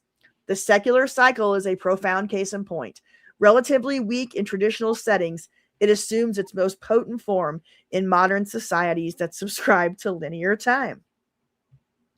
The society that believes in cycles the least, America, has fallen in the grip of the most portentous cycle in the history of mankind. Many Americans might prefer to think of their country as immune from nature, or to think of their history as riding on such serendipities as a slim electoral margin, a barely won battle, an improbable invention, or an assassin's fateful marksmanship. Yet many such supposedly external factors are linked to cyclical change. And even when truly random events occur, our response is governed by circular rhythms that are beyond our power to eradicate. Whew. I love it. Ooh, that's good. That's good, Grendelston.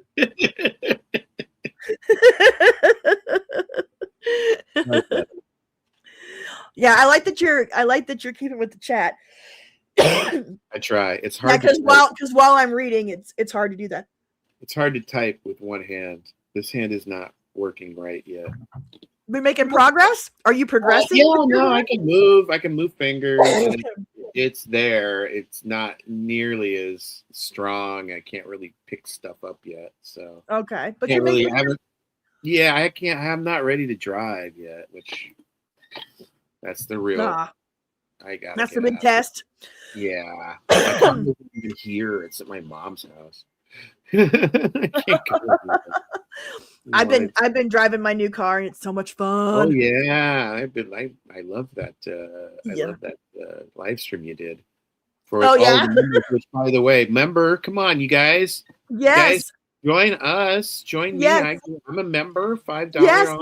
And I do. I do a channel member live stream once a month. Yeah. Last time I drove around town with y'all. That was fun, dude. You like that? Really, I did. I enjoyed it. I liked seeing your hometown. I wanted to see all the different places, and I liked seeing the church. It fascinates me. Cool. I like seeing small towns, and I am definitely curious. How many lights are in your town? How many stoplights? Traffic lights? Yeah. 1, 2, 3, 2, 4. Wow, that's a lot compared to what we used to have. We used to only have one. Wow. That's amazing. And it's all on the same street. I'm not being sarcastic either. No. I'm really not. I think that's great. I think it's awesome. I'd love to visit. I'm all about that. I love.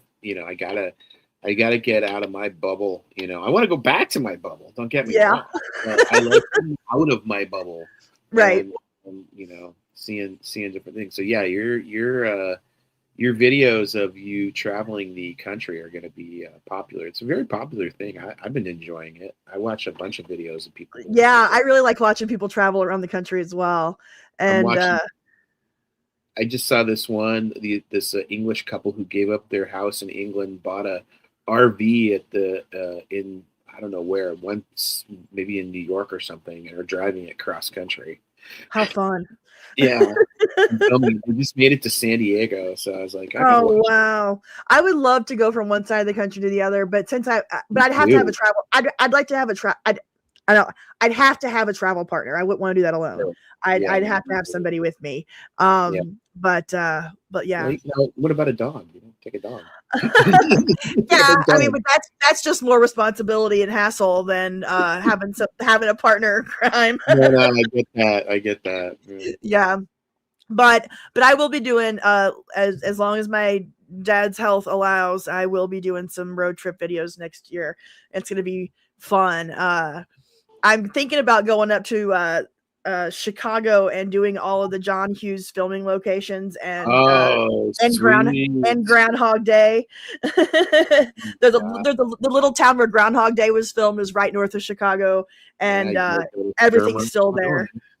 Wherever the hell Shermer, Illinois is, I don't know. Yep. Shermer, I don't think Illinois. it's not a real place, is it? I don't think it was. Not But, Shermer. Shermer, Illinois is not a real place. That right. was actually tackled in Dogma, Kevin Smith's movie Dogma, because Jay and Silent Bob are trying to go to Shermer, Illinois, and then Jay finds out that it's not real. He's left me. Yes, I am actually. That's going to be my first trip. Is Route 66. That's the Dogma. plan. I have You got Dogma as well. Oh, nice. I had it on VHS. It's around here somewhere. My VHS. Kevin movies. I don't have all of them. I'm trying. But a bunch of them are autographed. Oh, nice. Yeah. That's cool. I got to meet him at Sundance in 2011. Him and Jay Muse were both there. I went to his premiere of Red State at the Sundance Film Festival in 2011. That's how I met him. I met him at the San Diego Comic-Con a bunch of times. Oh, nice. In the 90s, he actually even sat behind me at an awards ceremony. Oh, the comic book Oscar awards ceremony. Oh, fun. He and Jay were sitting behind me, cracking jokes the whole time. And then at one point, he had to get up and go give the award away, which was hilarious. I talked to him the next day, and he signed a book of mine. He signed my Mallrats book. Didn't you sit behind me at the Eisner Awards last night? Oh, my gosh. He's great. And then awesome. In 2004, when I started to go to UCLA, he had just opened up his comic book store on the West Coast, and it was in Westwood. Oh. And of course, I barely was collecting comics, but it got me back into it. And at the time, Jay had just gotten out of rehab, and all he was doing was trying to stay sober. Right. And so he worked at the store. And I would go in every week to pick up my comic books, and Jay would be there half the time. How crazy is that? That's awesome. Jay, I'm so happy that he's turned his life around and he was able to get clean. Totally, and he's married, has a kid. Like I follow him on X, and he's the best. He's been able to really turn it around. That makes me happy. And I just watched Jay and Silent Bob Strike Back last night for like the first time in ever, and it hit because I'm doing a movie about I'm doing a video about 90s Gen X films, and I think that Jay and Silent Bob Strike Back is the most Gen X Xennial movie ever made, and it was the last one made. It has everybody in. I mean, every Gen Xer is in that movie. Any famous Gen Xer. Yeah. And I know, it's like a Gen X wet dream, that movie. It is, and it's so silly too. It is. It's so silly, but it was also released 2 weeks before 9/11, so it was like literally the last Gen X movie, like 90s movie, Gen X movie kind of a thing. I remember I was in the opening night. I was there. I did. I saw most of his movies in the theater. Most. Yeah. I saw Mallrats in the theater, and no one was there. Oh, I did not see Mallrats. I saw Clerks and Mallrats got it for Blockbuster, and then after that, I watched every one of them in the theaters until, in the View universe. I haven't seen all of his other stuff in the theater, but I've got so much ephemera from his stuff. Yeah, I've got books. I've got comic. I have most of the comic books he's ever written, and he's nice. So cool. I like him a lot. He is cool. He's my spirit animal. If I could have, he has the life I wish I had. Yeah, kind of. He has the guts. He did something I wanted to do, but he actually did it. That's the thing. The story of Clerks always is just great. Yeah. It's just a matter of that he actually just decided to do it. It's like I could do that, but I didn't do it. I was working or whatever. Oh my God, that would be a great idea. Portraying Matt to make another Team America World Police. America. Man, I love those guys so much. That movie is one of my favorite movies of all time. I love Team America World Police. It's so good. All right. A true cycle, guys, is self-generating. It cannot be determined short of catastrophe by external events. War, depressions, inflations may heighten or complicate moods, but the cycle itself rolls on, self-contained, self-sufficient, and autonomous.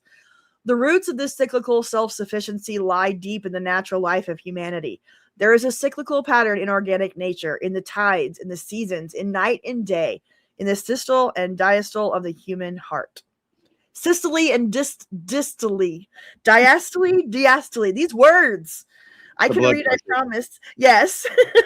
That blood pressure thing. That's what he's talking about. It's the Yes, blood that pressure is. of the human heart. Night is the top, day is the bottom, or vice Yes. versa. Who knows? Big words. We're 120 over 90, and you know, Yes. believe me, I've had my blood pressure taken a lot lately. And I'm tired of it. Right. In modern times, those who have glimpsed what Arnold Toynbee called history's long cycle have seldom strayed from the core logic of the seculum, that cycles of human affairs are approximately the length of a long human life.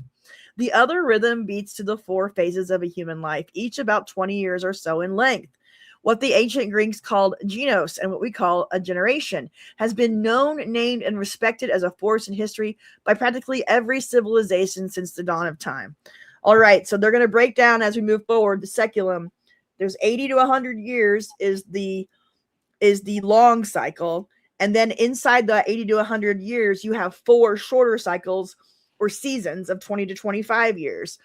So your youth, your first 20 years would be your spring, and then your rising adulthood, 20 to 40s, would be your summer, and then your midlife would be your fall, and then your elderhood would be your winter, kind of like a thing. That's kind of like, I guess it would be a way to kind of put it together. So you have your long life, and then you have your seasons inside, or your smaller phases inside your longer cycle. I don't want to go. I don't want to go into my winter cycle. I know, right? I'm just sitting here going, where am I? Where am I at? Yeah. No, I'm in the fall. I'm fall, but I'm almost to the winter. Oh my God. I know, right? It's wild, but we're going to be the first turning, so it's going to be all okay.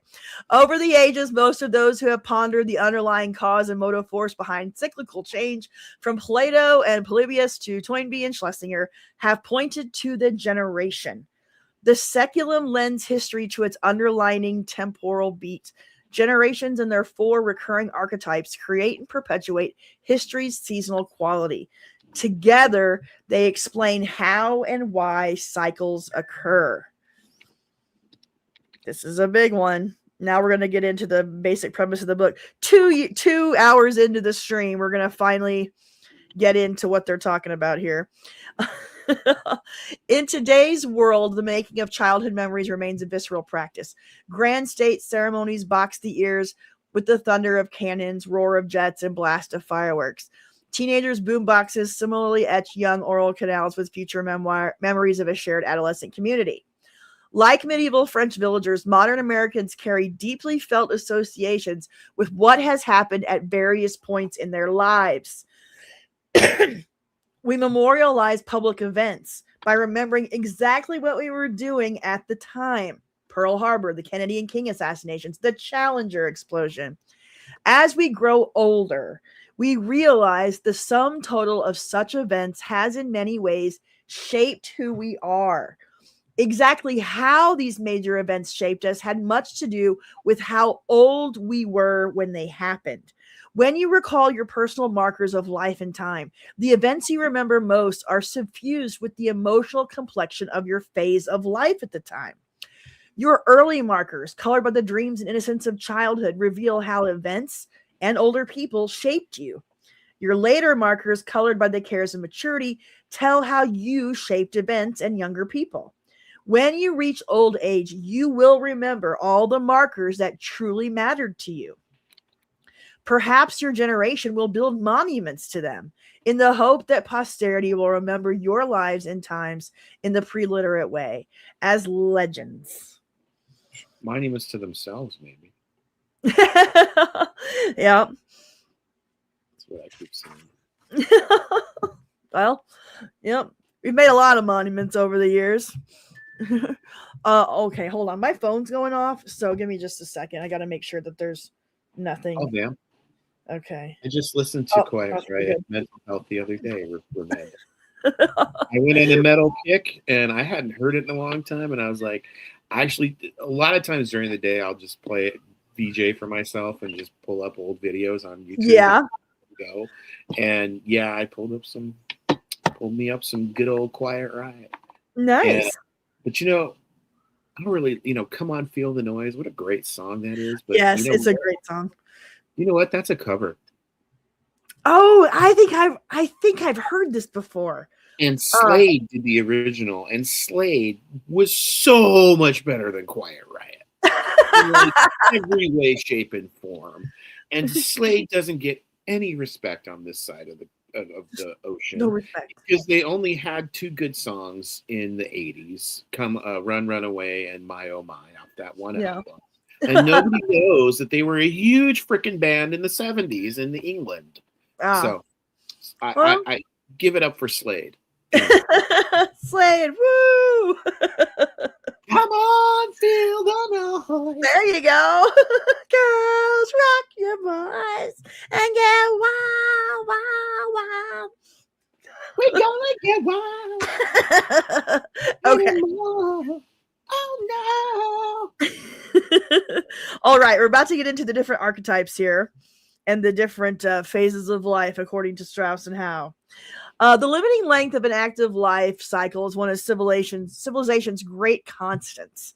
In the time of Moses, it was 80 to 100 years, and it still is, even if more people reach that limit.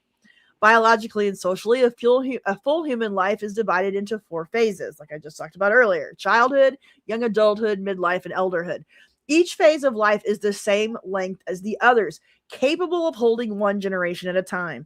And each phase is associated with a specific social role that conditions how its occupants perceive the world and act on those perceptions. Did y'all get that?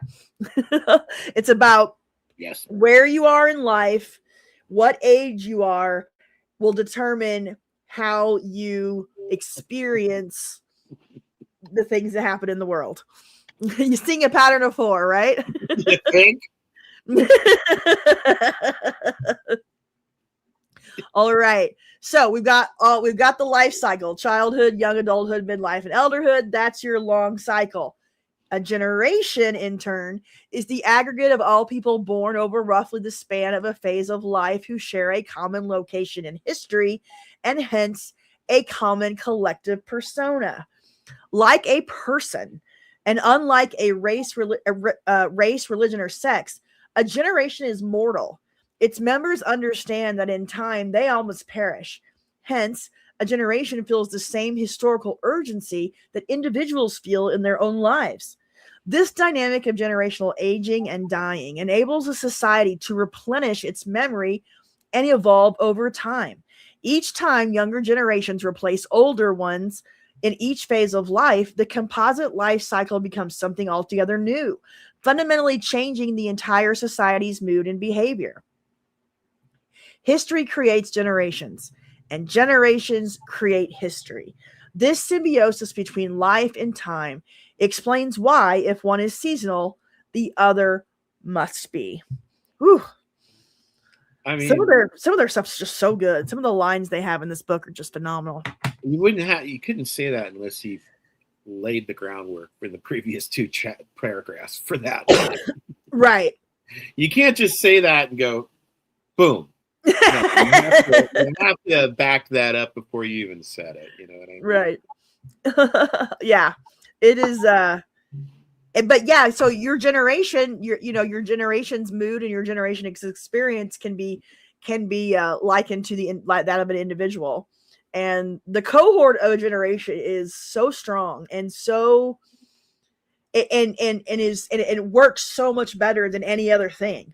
Like they said, religion, race, sex, whatever. Like your cohort, when you're experiencing something at the same point in life, at the same what's that line that they used that I love so much? Dang it, I'm gonna miss it. Your location, your location, Mm-hmm. common location at common location in history. All right. So when you're in your 20s, you experience, generally you experience world events very similarly to other people in their 20s, Mm-hmm. not people of, that necessarily, or, have any other different characteristics that you might have.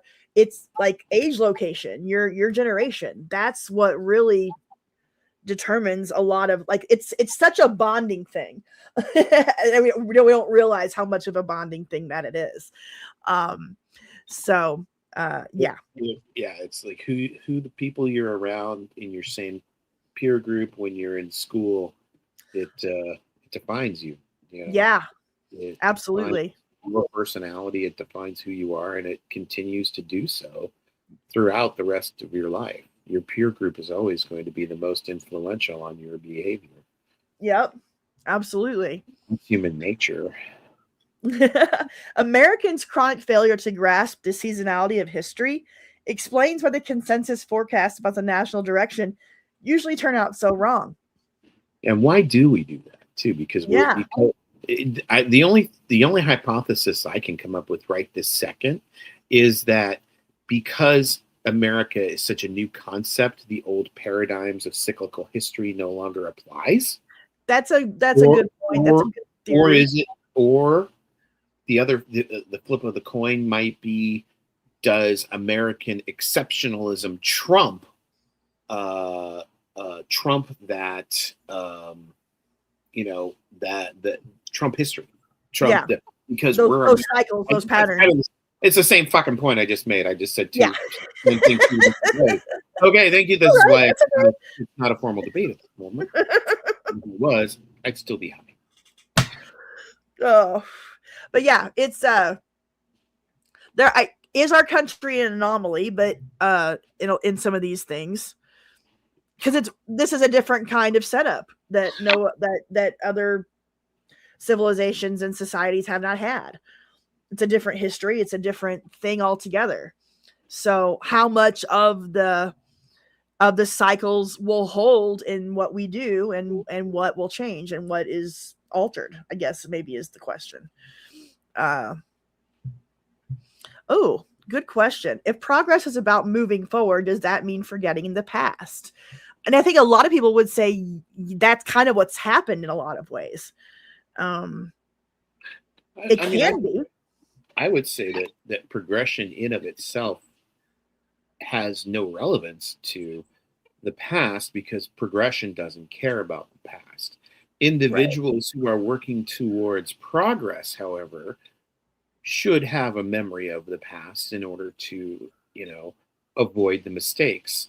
But progress, but it's hard. I mean, itself, the actual movement of going forward intrinsically means you are moving forward. You don't go backward. Right. So, progress is not. But progress is a concept. It's not an individual. So what progress as a concept has no memory. Right. But as an action, maybe it should. It should. I mean, if you're going to put it into action, I don't know what I'm trying to say, but like those who are, I would say this: those who are working to make progress need to remember about the past. But 100%. The progress itself has no progress. But progression cannot intrinsically have anything to do with the past. It has to move forward. But those who are working for progress should have a nature of the past. But progress itself should have no judgment on the past. Right. And it's just wild because it's agnostic is the word. It's agnostic about the past. That makes sense. Doesn't make a difference. Right. Progress. Well, but and what do we even really working for progress? They should understand it. Right. Because, and those who forget the past are doomed to repeat it. Yes, that is correct. And what I was trying to say was, everything's forgotten in a generation or two generations tops. Like right now, how many Gen Z kids know anybody that was part of World War II? Nobody. Probably very few. Have you seen Um, the books that are like manuals on how to do everything? Have you yeah. seen that lately? Oh my God. That's, It's for one thing, I'm like, yes, this just should be. We should have this. It should be on the internet for everybody to access for free because we want to move forward as society. But a part of me is like, oh my God, why do we have to have this? yeah. I You know, mean, well, did we human beings are literally changing because we're not acquiring skills that previous human generations have acquired to survive, and it's weird. It's it's yeah, the way the world can change in just a generation or two, and and you don't have any memory of the and how do we even know what happened a generation or two ago other than what's being told to us by our grandparents or our history books. So it's just, I don't know what I'm trying to say there, but we'll keep moving. Another Coke. You go ahead. All right. Back in the late 1950s, forecasters wildly predicted that America's future would be like Disney's Tomorrowland. What did you say? It's not just that the experts missed the particular events that lay just ahead, the Tet Offensive in Apollo 11, Watts, Kent State, the Summer of Love and Watergate, Earth Day, and Chappaquiddick, is that they missed the entire mood of the coming era.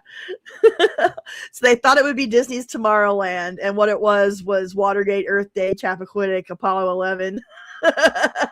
So they were a little bit off. Why were their predictions so wrong? When the forecasters assumed the future would extrapolate the recent past, they expected that the next set of people in each phase of life would behave just like the current occupants. Had they known where and how to look, the experts could have seen history-bending changes about to occur in America's generational lineup. Each generation would age through time as surely as water runs to the sea. Over the ensuing two decades, the 60s and the 70s, the current elder leaders were due to disappear, a new batch of kids to arrive, and the generations in between to transform the new phases of life they were entering. This dynamic has recurred throughout American history. Roughly every 2 decades, the span of one phase of life, there has arisen a new constellation of generations, a new layering of generational personas up and down the age ladder. As this constellation has shifted, so has the national mood. So, this is what happened in the last, well, we're not going to go into that because this is too much. Let's go down here. Okay. You know what? That paragraph gave me an idea about how, we had previously hadn't seen the cyclical nature of generations and weren't prepared for the changes, and that's why they didn't predict what was going to happen because they didn't understand what the next generation was going to do. Right. Now that we have had this generationology, so to speak, since the early 90s, and we are educating ourselves about generational changes and cohort differences and what the cycles mean. Are we going to actually affect the outcomes of the cyclical nature of generations? Are we going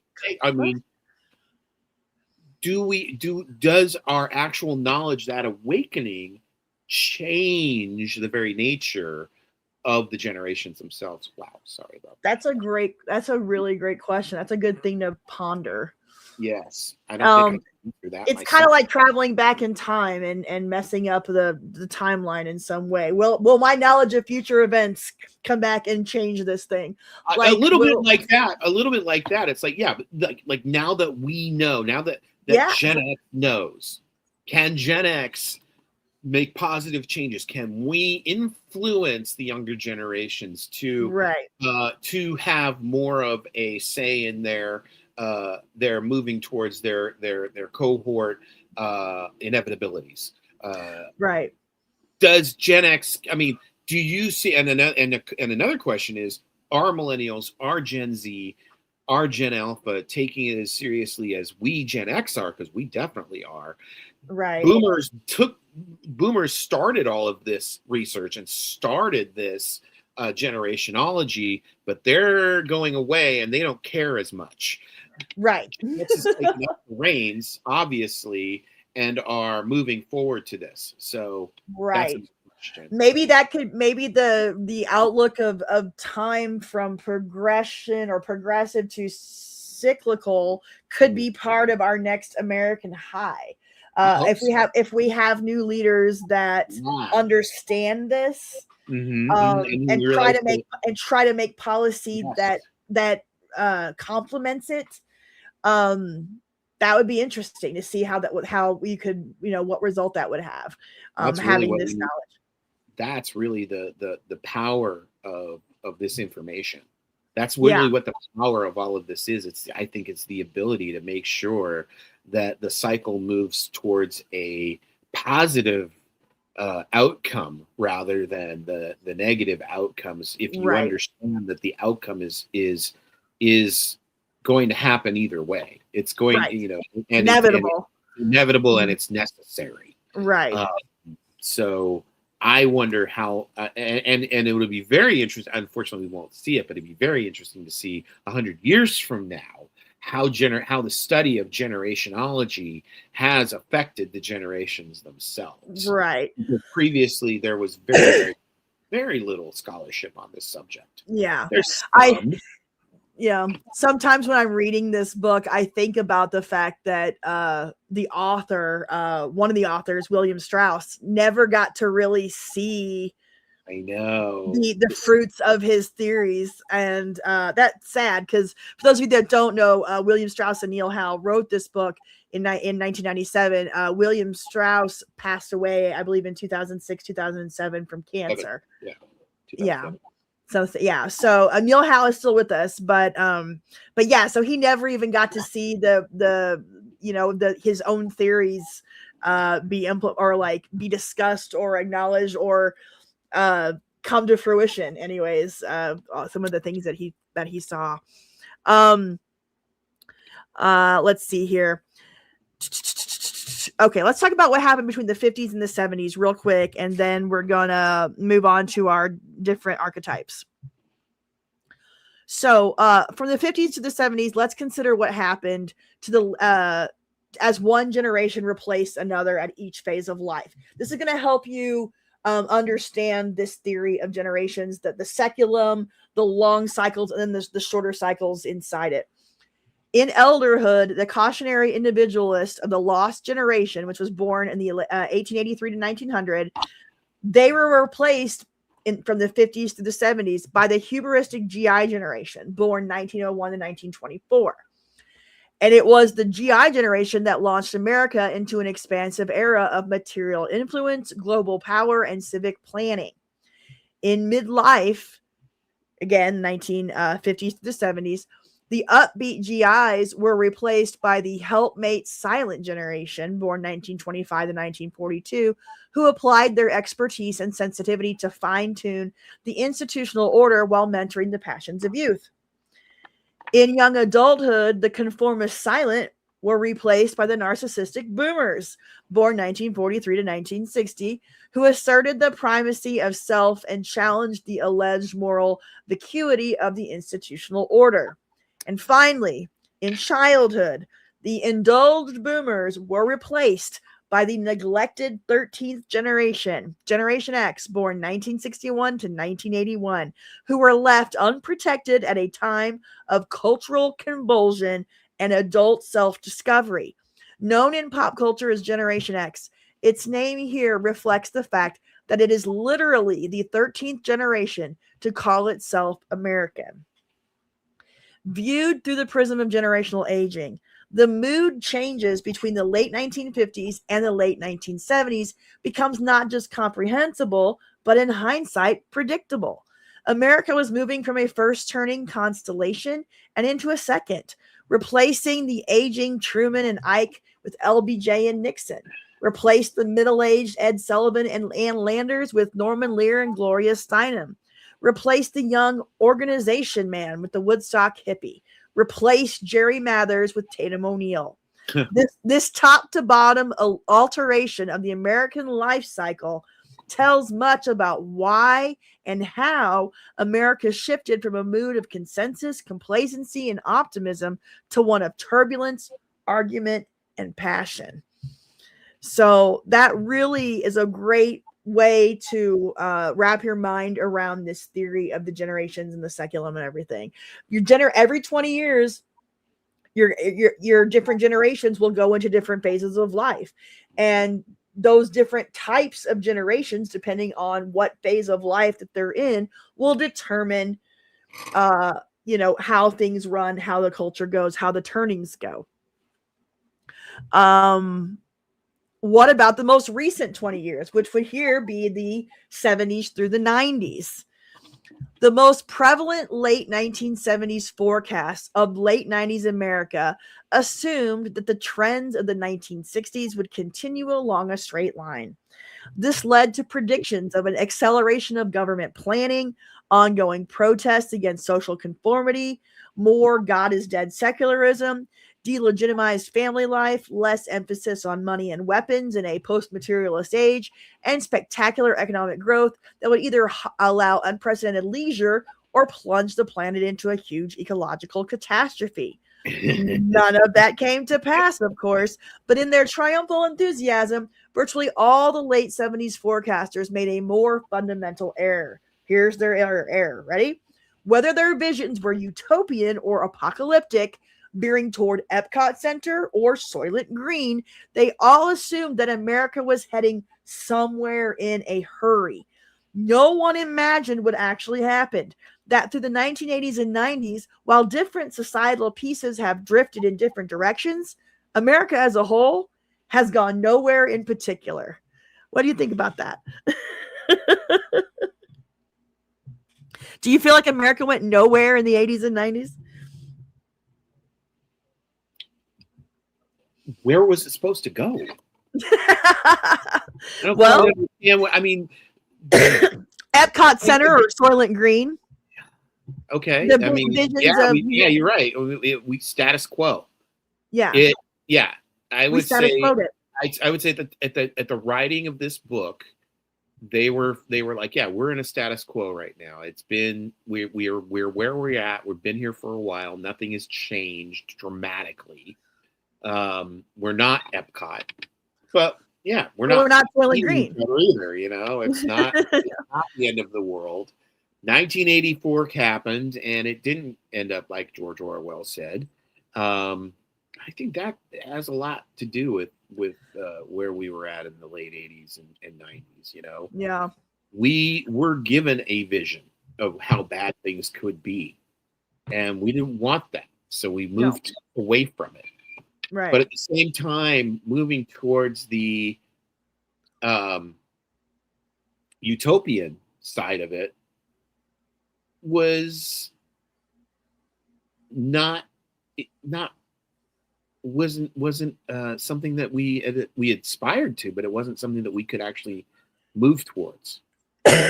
Right. If that makes any sense. We as a people couldn't move towards that utopian because we were just still moving towards equilibrium. That makes sense. Well, we were also, I would say, we were changing the way the world operated because globalism just exploded in the 80s and 90s. So it wasn't necessarily about America anymore. It was about how do we connect with the rest of the world and trade and war and all this stuff globally. So that's really, I mean, we were staying in place as a society, but we kind of fractured things at the same time, even though it was very status quo. It wasn't any forward thinking as far as future or space travel or technology. Right. It was more, let's spread everything out across the globe. Well, I think, the technology advancing was all towards moving to more interconnectedness with individuals, I think. Right.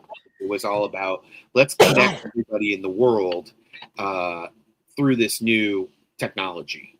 Right. And throughout the 90s, and how do we and then the other side of it was, how do we exploit that technology to make money off of it? Right. But Which will always be the case. oh, absolutely. That's Yeah. that's what tech. That's how we move forward as a society. Yep. We create a technology, we exploit it until it's no longer valid, and then we move on to the next technology. That's human nature. Yeah. You do something that's more efficient and cheaper, and you use that instead. Right. That's progress. Yeah, progress. As before, these forecasters missed the target because they failed to look at life cycle trajectories. Right. They failed to realize that all the generations were poised to enter new phases of life, and that as they did, people up and down the life cycle would think and behave differently. In elderhood, the confident GIs were due to be replaced by the more hesitant silent, who would prefer a more complex, diverse, and individuated social order. In midlife, the conciliatory silent were ready to give way to more judgmental boomers, who would enforce a confrontational ethic of moral conviction. In young adulthood, the passionate boomers were set to vacate for the more pragmatic 13ers. That's Gen X. Yeah. Whose survivalism would be born of necessity. In childhood, the neglected 13ers were about to be replaced by the more treasured millennials, amid a resurgent commitment to protect and provide for small children. As a result of all these life cycle shifts, the national mood would change into something new. Back in the 1970s, the experts could have envisioned what this mood would be. How? By looking at an earlier awakening era with a similar generational constellation, and by inquiring into what happened next. Yeah, they could have. But they didn't. And what about today? Today of 1997. Forecasters are still making the same mistakes. Best-selling books envision a post-millennial America of unrelenting individualism, social fragmentation, and weakening government. A nation becoming ever more diverse and decentralized, its citizens inhabiting a high-tech world of tightening global ties and loosening personal ones. Its websites multiplying and its culture splintering. We hear much talk about how elder life will improve and child life deteriorate, how the rich will get richer and the poor poorer, and how today's kids will come of age with a huge crime wave. Yeah. Don't bet on it. The rhythms of history suggest that none of those trends will last more than a few years into the new century. So some of it has, obviously it did happen, but it wasn't going to be that way forever. I think that's what they're trying to say. Yeah, most of it, I didn't see a huge youth crime wave happening. Websites, yeah, culture splintering, sure. Elder life improving and child life deteriorating.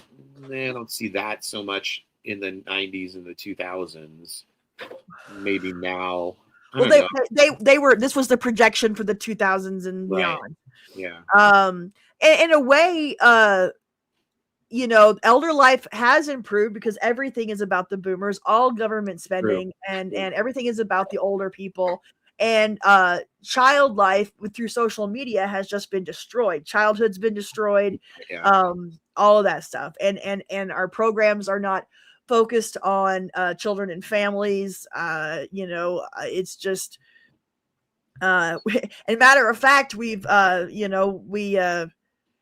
think the last, well, let's see, a third of Gen X was aborted. I think a third of Gen Z has been aborted. So if anything, we've reduced our next generations quite significantly through our policies. So, agree or disagree with the policy, that's what's happened.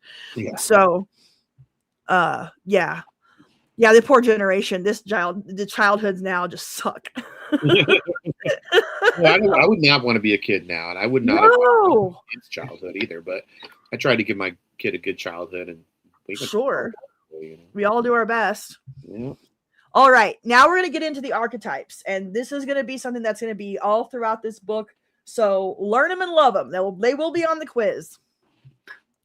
To do this correctly, we must link each of today's generations with a recurring sequence of 4 generational archetypes that have appeared throughout all the secula of our history. These 4 archetypes are best identified by the turnings of their birth. A prophet generation is born during a high. That is the baby boomers. A nomad generation is born during an awakening. Yeah. Gen X. A hero generation is born during an unraveling. Millennials. An artist generation is born during a crisis. Gen Z. I hope so. Yes, hope so. Each archetype is an expression of one of the enduring temperaments and life cycle myths of mankind. When history overlays these archetypes atop the four turnings, the result is four very different generational constellations. This explains why a new turning occurs every 20 years or so, and why history rolls to so many related pendular rhythms. One turning will underprotect children, for example, while another will overprotect them. The same is true with attitudes towards politics, affluence, war, religion, family, gender roles, pluralism, and a host of other trends. Oh, that's good stuff. Yeah. Do you buy it yet? I mean, Yeah. is there anybody who's like really not? I'm just Not- curious. Is there anyone who's not sold on the very basis of these theories right now? I mean, we're That's a almost great the whole question. grid. Yeah. Anybody got any criticism, skepticism, pushback? Because I definitely love that. I'd love to hear it. I would as well, and we don't. There's no bad opinions. Right. Yeah. Just shout it. Yeah. Throw out your opinions. I mean, we're not here to. This is a discussion. This is not for judgment or arguments of any kind. I mean, we can have lively discussions, but we're not here to judge, shame, or make anybody feel bad. We might laugh at you a little bit because we are Gen X, but we might give you some shit.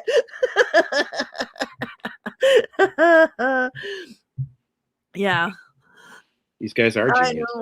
Yeah, they are.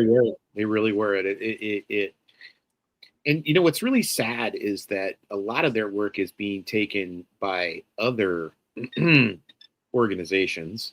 Yes. One begins with a P and ends in a W and could have it. And it stinks. Yeah. Yeah, it is. It's an onomatopoeia, actually.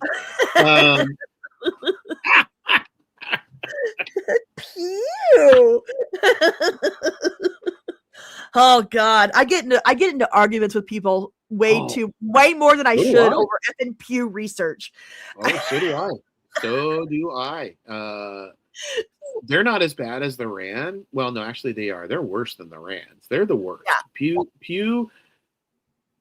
Yeah, the people who are Pew biblicals are just, or I don't know what the hell to call them.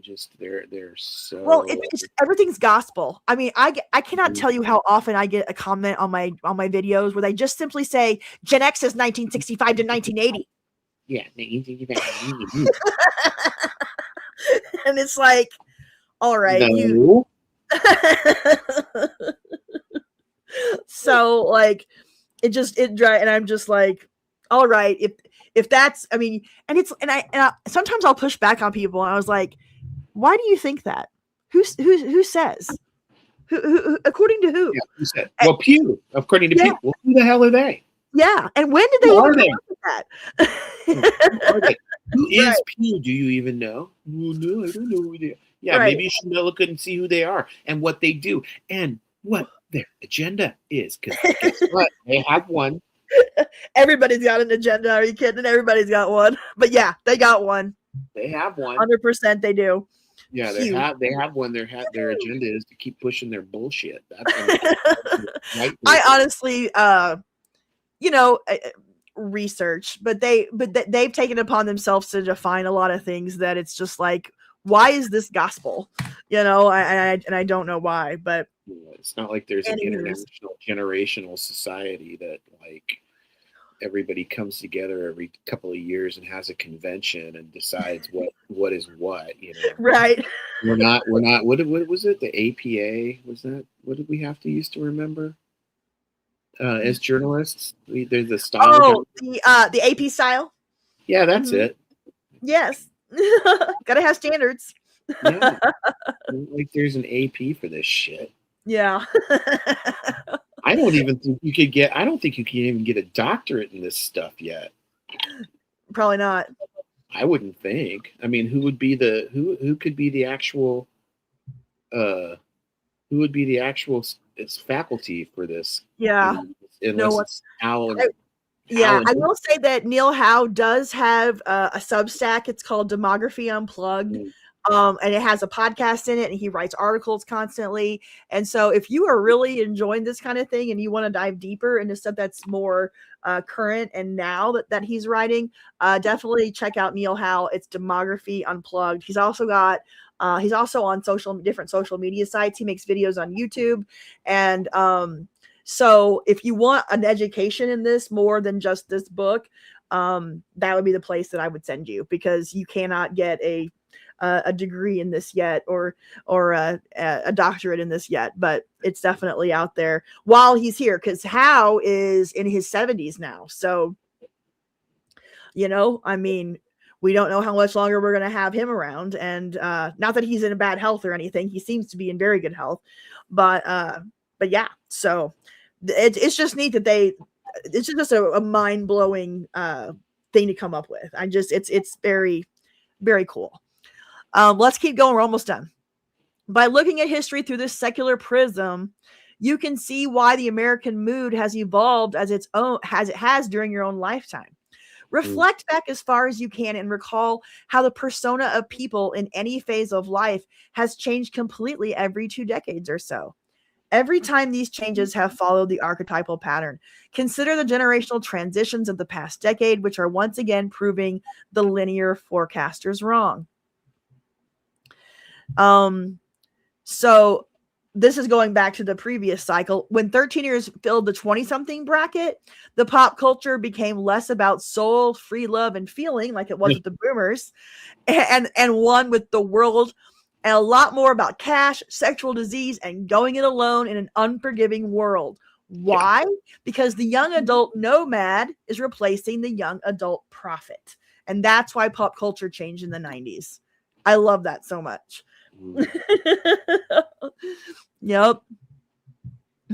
Oh, you're very, very welcome. Yes. Demography Unplugged. And there's a free version, or you can do a paid version and really get into all of his archives. So definitely check that out. Yep. Grunge music. That's why the culture changed, and it did it again in the teens. Sure did. So let's see. Oh, and then here in the 90s, as millennials surged into America's elementary and junior high schools, family behavior reverted towards greater protection. Why? Because they were now raising the child hero, no longer the child nomad.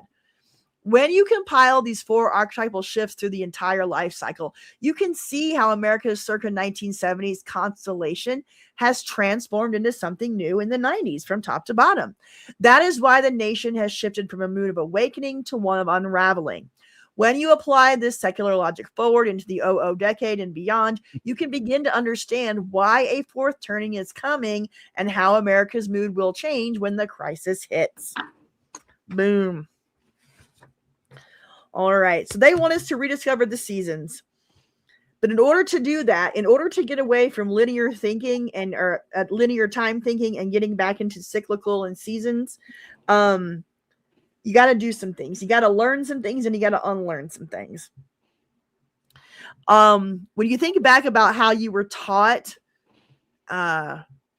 history, they point out their teachers and books seldom, if ever, discuss events from a seasonal perspective. Recall the pictures of U.S. presidents that lined your classroom walls.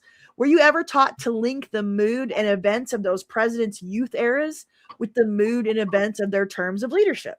No. Recall the usual litany about the rise of the modern West over the 5 centuries from Columbus to Apollo 11. Were you ever taught about the ebbs and flows within each of those centuries of supposedly monotonous progress? Nope. Recall all the lessons you heard about the American Revolution, the Civil War, the Great Depression, and World War II. Were you ever taught anything more than bits and pieces about the decades that preceded those crises? That is, about the 1760s, 1850s, and 1920s. Did you ever study the public mood in those other third turnings? Or what premonition people had about the crisis about to hit? Probably not. If you learned history in the usual linear style, you probably felt a void. You are about to embark on a new journey through modern history. There is so much to learn, but before embarking, there are some things to unlearn. Mm. You should try to unlearn the linear belief that America or the entire modern world is exempt from seasonal cycles of nature.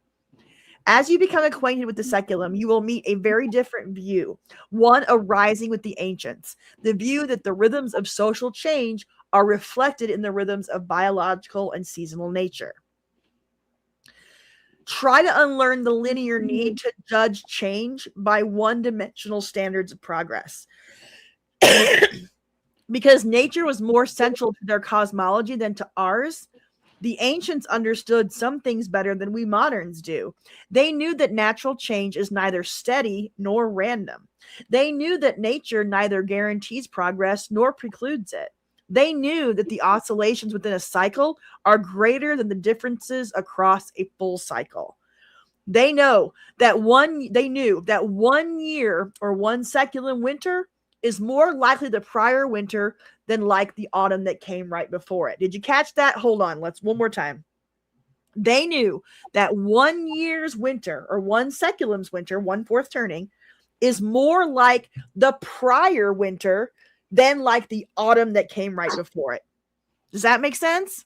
Mhm. They knew that a fourth turning is a natural season of life. Try to unlearn the obsessive fear of death and the anxious quest for death avoidance that pervades linear thinking in nearly every modern society.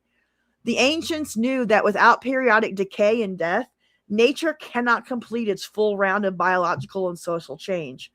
Without plant death, weeds can strangle a forest. Without human death, memories would never die, and unbroken habits and customs would strangle civilization. Social institutions require no less. Just as floods replenish soils and fires rejuvenate forests, a fourth turning clears out society's exhausted elements and creates an opportunity for fresh growth. Finally, unlearn the linear view that positive change always comes willingly, incrementally, and by human design. Many Americans instinctively sense that many elements of today's unraveling era America, the 90s, from Wall Street to Congress, from rock lyrics to pro sports, must undergo a wrenching upheaval before they can fundamentally improve. That is instinct is correct.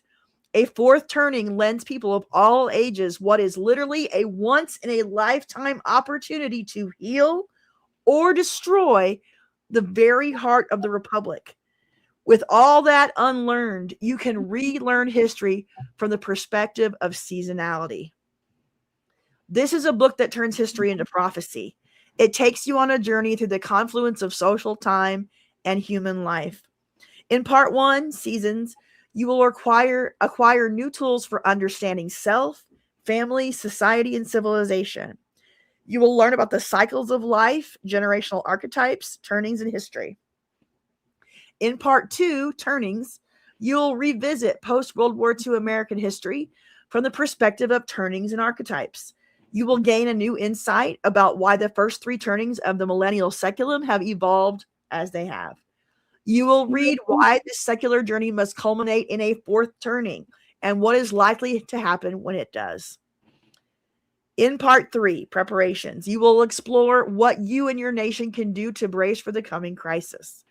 Given the current unraveling era mood of personal indulgence and public despair, now may seem like a hopeless time to redirect the course of history. But you will learn how, by applying the principles of seasonality, we can steer our destiny. Grendelson, like you just said, there is much that we can accomplish in a secular autumn, many steps we can take to help ensure that the coming spring will herald glorious times ahead. An appreciation for history is never more important than at times when a secular winter is forecast.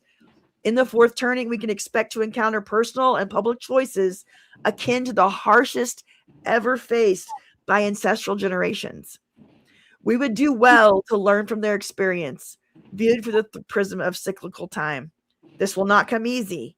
It will require us to lend a new seasonal interpretation to our revered American dream, and it will require us to admit that our faith in linear progress has often amounted to a Faustian bargain with our children. Faust always ups the ante, and every bet is doubled or nothing. Through much of the third turning, they managed to postpone the reckoning, but history warned that they can't defer it beyond the next bend in time. As Arthur Wing Pinero wrote, the future is only the past again, entered through another gate. Increasingly, Americans are sensing that the next great gate in history is approaching. It's time to trust our instincts, think seasonally, and prepare. Forewarned is forearmed. So now you have your marching orders. Be aware and be the change you want to see. That's right. That's right. So that's what you're going to get in this book.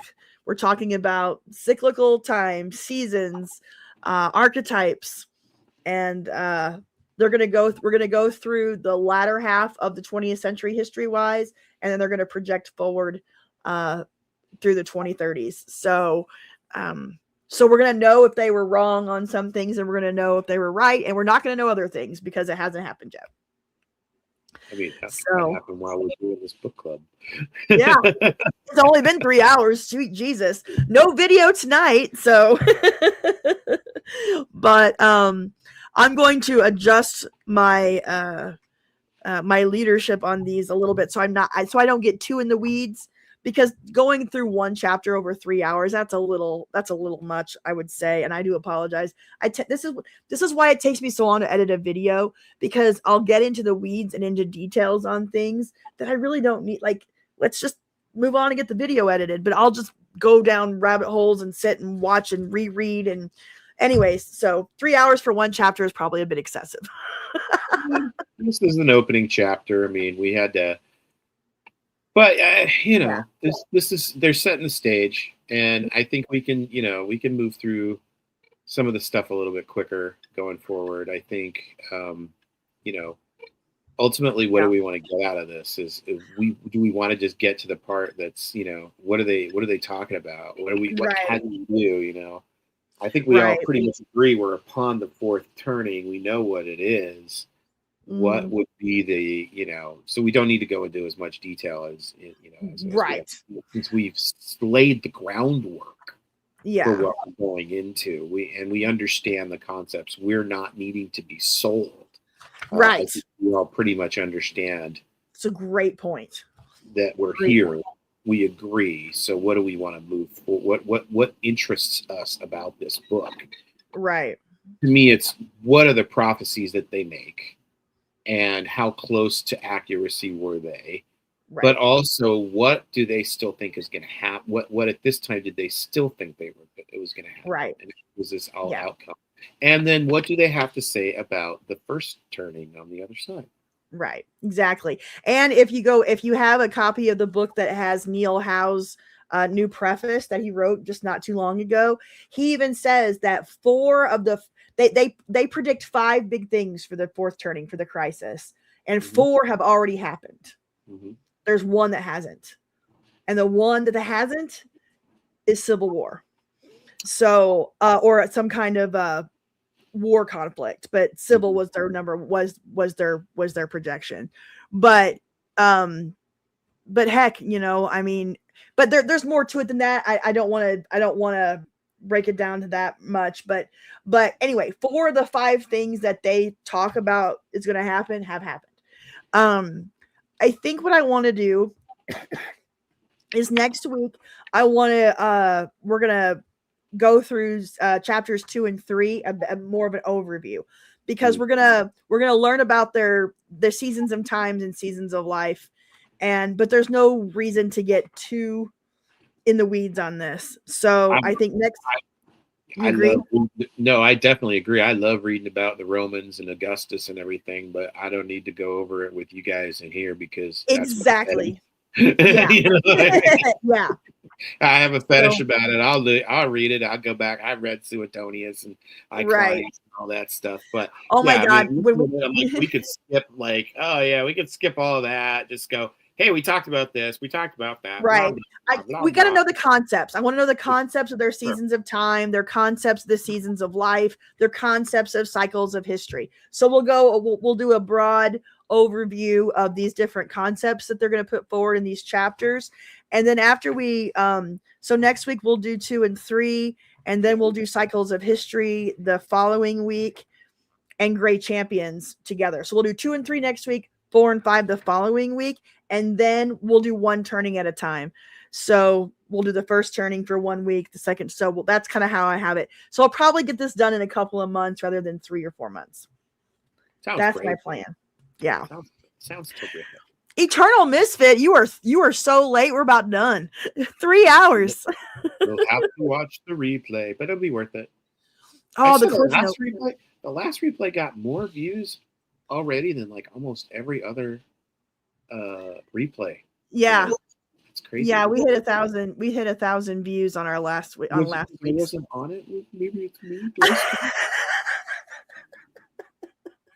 It's all your fault, Grendel. No, you know what? It's a new book, and it had a new graphic. Yeah.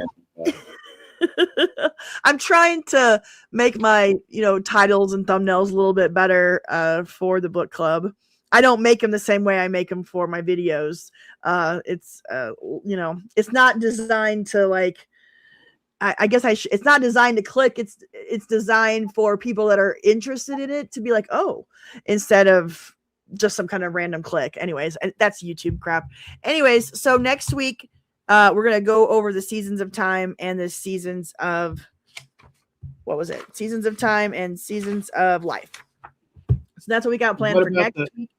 But what about the Seasons of Love? 525,600 minutes. Oh my God. I was a theater kid. Yeah. That came out when I was in college, so I never attached to Rent, or at least I became aware of it in college in the 90s. But that's the only song I know. I had zero knowledge of it until I met my wife, and she hit me to it. And yeah. My first exposure was, I hate to say this, was the movie. And I really like the movie for what it is. Right. I'd love to see the actual play. Yeah. Sometime, but all right. All right, guys. So next week we'll do Seasons of Life, Seasons of Time, and also we will watch that interview with Neil Howe at some point in the coming weeks, because I want you guys to see this because it's so Gen X focused. I was literally, my jaw was dropping the whole time, and it's so great. Like it's so great. His thoughts about Gen X and our role in the crisis and the first turning. It's awesome. Let's definitely do that next week. So we'll do that. We'll do that next week. Yeah. We will. So next week we will talk about those concepts, and then we're gonna watch that interview with Neil Howe. I will promise you that. It's it's an hour long. Like, it's long. So we could probably just do a week of just watching the video and just pausing it and talking about it. What you could always do is speed those up.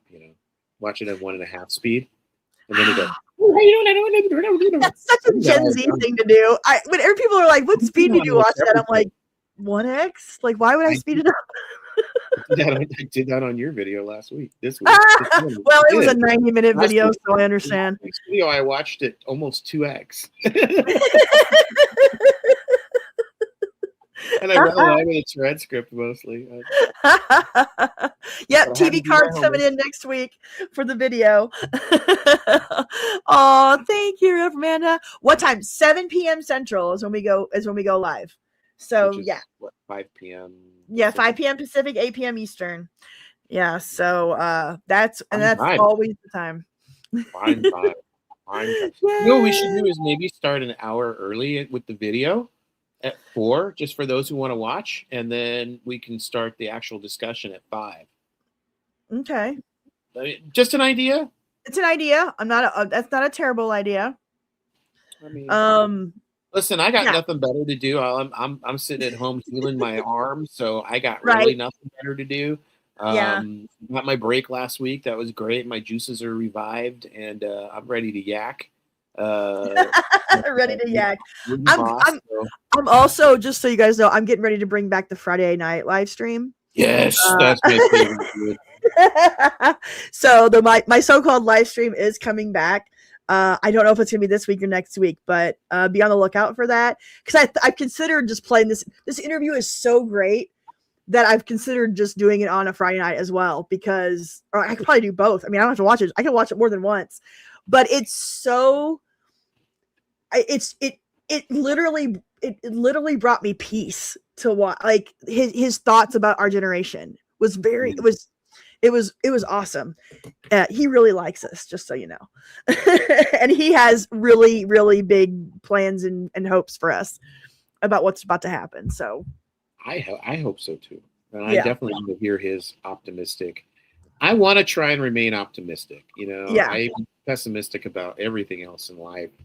And I'm really hoping that the future is a better tomorrow, which was the future's so bright, Grendelson. I gotta wear shades. I love that song, Tim Buckley. That came out when I was a senior in high school. Love my we classes. fucking believed that shit. I got we a had crazy teacher who wore my glasses. I had a couple of them, man. We're gonna watch a video to go out. It's only a couple minutes long, but it has that song in it. It'll make me laugh. We were also requested to Nelson out, I noticed. Oh, you want to Nelson out tonight? We'll Nelson out on Friday. Are we coming back for this Friday? Are you gonna do one this Friday? I think so.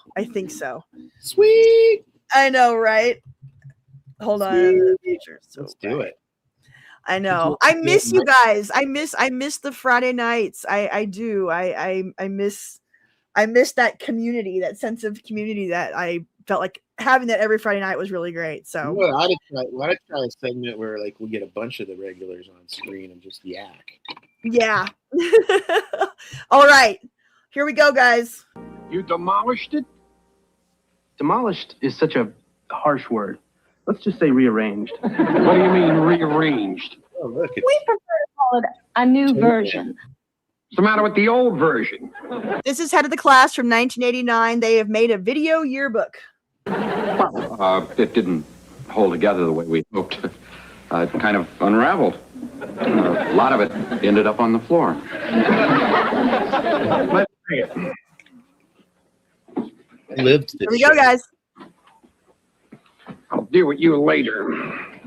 You're going to love this. Yeah, that's what someone told me about pink flamingos. All right, here's the video yearbook. Sorry about the quality, but it's 35 years old. For a second, so we don't get copyrights. No, we don't want that. Can I tell you how much we still have a crush on Christine Hodge? Oh, yeah? I don't blame you. I love Brian Robbins, and who is this guy right here is the current head of Paramount. He's one of the most powerful men in Hollywood. Minded by Warner Brothers. Yep, that is correct. And the other guy, Dan Schneider. Let's not talk about that. Is a creep. Let's ignore Schneider. Let's focus on Robbins. I like that. I like it. Wear dark glasses, things are going great. I'm sorry, what'd you say? Howard Hessman, R.I.P. Yes, definitely. These graphics in the background, the Save by the Bell kind of stuff. Yes, this is part of. I've been working on a video for a long time, and hopefully I'll get it done someday. But I have a theory about 1988 to 1991. It's like this weird little time that wasn't the 80s or wasn't the 90s. It was this.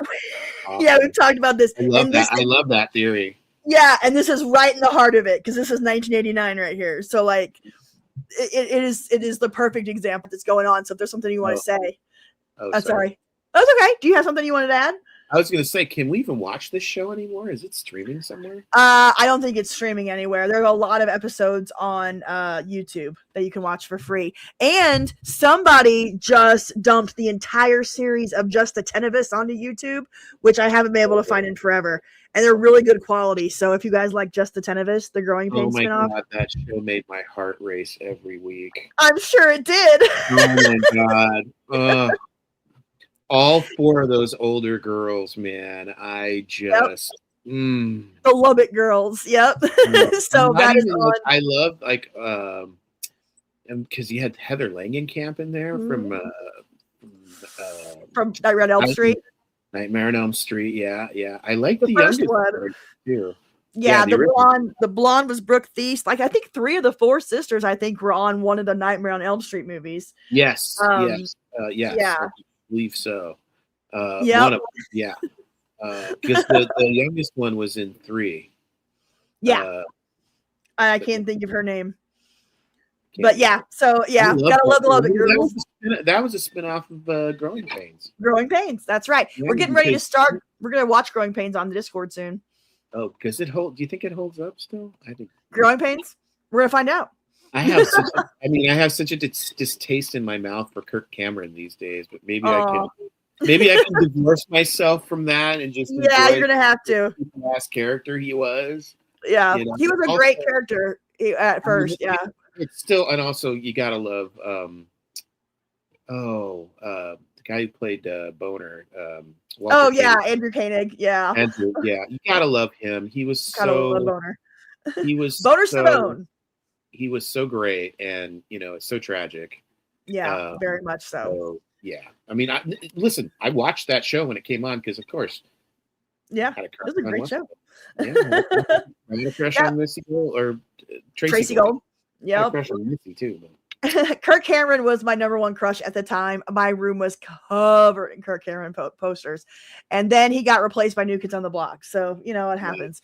But but yeah, as soon as we finish Incredible Hulk, we're gonna do Growing Pains and Family Ties. So that's the next round of shows we're gonna watch.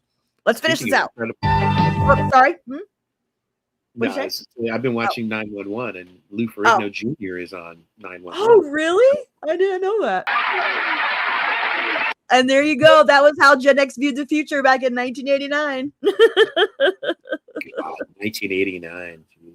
Yep. I was already in college. I was already in and out of college. Really? I was 12. I turned 12. I had already been my year at San Diego State and dropped out. Really? Yeah. Was Yeah, working full time at the Vagabond Inn. Vagabond Inn, nice. Not even I mean, there that was anymore. fun. No, that's I sad. don't have any good stories anymore. There's YouTubers that tell good stories about the front desk and working in hotels, and I got nothing. Oh, I got nothing. lame. I can't even remember anything that would. And Well. I worked in hotels for 5 years. Really? And just nothing good, huh? Well, I guess that's better than having a bunch of horrible stories. Yeah, and anything bad I must have blocked out. So Yep. 19 at the time. Nice. 18, 19. I was Yep. 18 at 89. 89 was, there was going back to your theory about between what was it, 80? What did you say? Late 80s, 87, 88 to 91, 92. Yeah. It was a different time. And it's interesting. That was a time period in sports cards they called junk wax. Yep. Because the production on sports cards went kablooey during that time period. And it wasn't until like even 2000 when it started to drop down to where it's more reasonable. But you can still get all that stuff for cheap. Really? It was a huge explosion in sports memorabilia during that Yeah. time. I wallpapered my whole bedroom at 12 at 1989 with baseball cards. Yeah. For Yep. sure. Yep, sure did. All right. There's definitely a difference. There is Definitely a difference, and I'm going to do a video about it someday. I love it. Yep, upper deck and tops. That was my wallpaper for my. Got it. Oh my god. Upper deck. Yep. Yeah. All right, guys. Thank you so much. This was a great discussion. I had a blast. Next week, guys, we're going to watch a great video. Don't forget, Friday night, I'm coming back with my so-called live stream. We can Nelson out and everything. I'm excited. What time is that starting on Friday? 7 o'clock Central. 7 o'clock, 5 o'clock Pacific. Yep. Yeah, I try to keep it. I try to keep all my lives at 7 o'clock Central. It's just for my own consistency purposes. It's better. But yeah, it's gonna be a blast. And I got a new video coming out. It's almost done. It should have been posted today, but I'm not quite done with it, so should be up tomorrow. So And usually, if you're a member, you get to watch them early. yes, that's right. Either I'll do a member early or I'll do a live premiere. One of the two. So we'll see what happens. If you do a live premiere, post in your community what time so people can be there. Okay, sounds like a plan, Stan. Thank you, everybody. Have a good night. Woo! Okay, bye.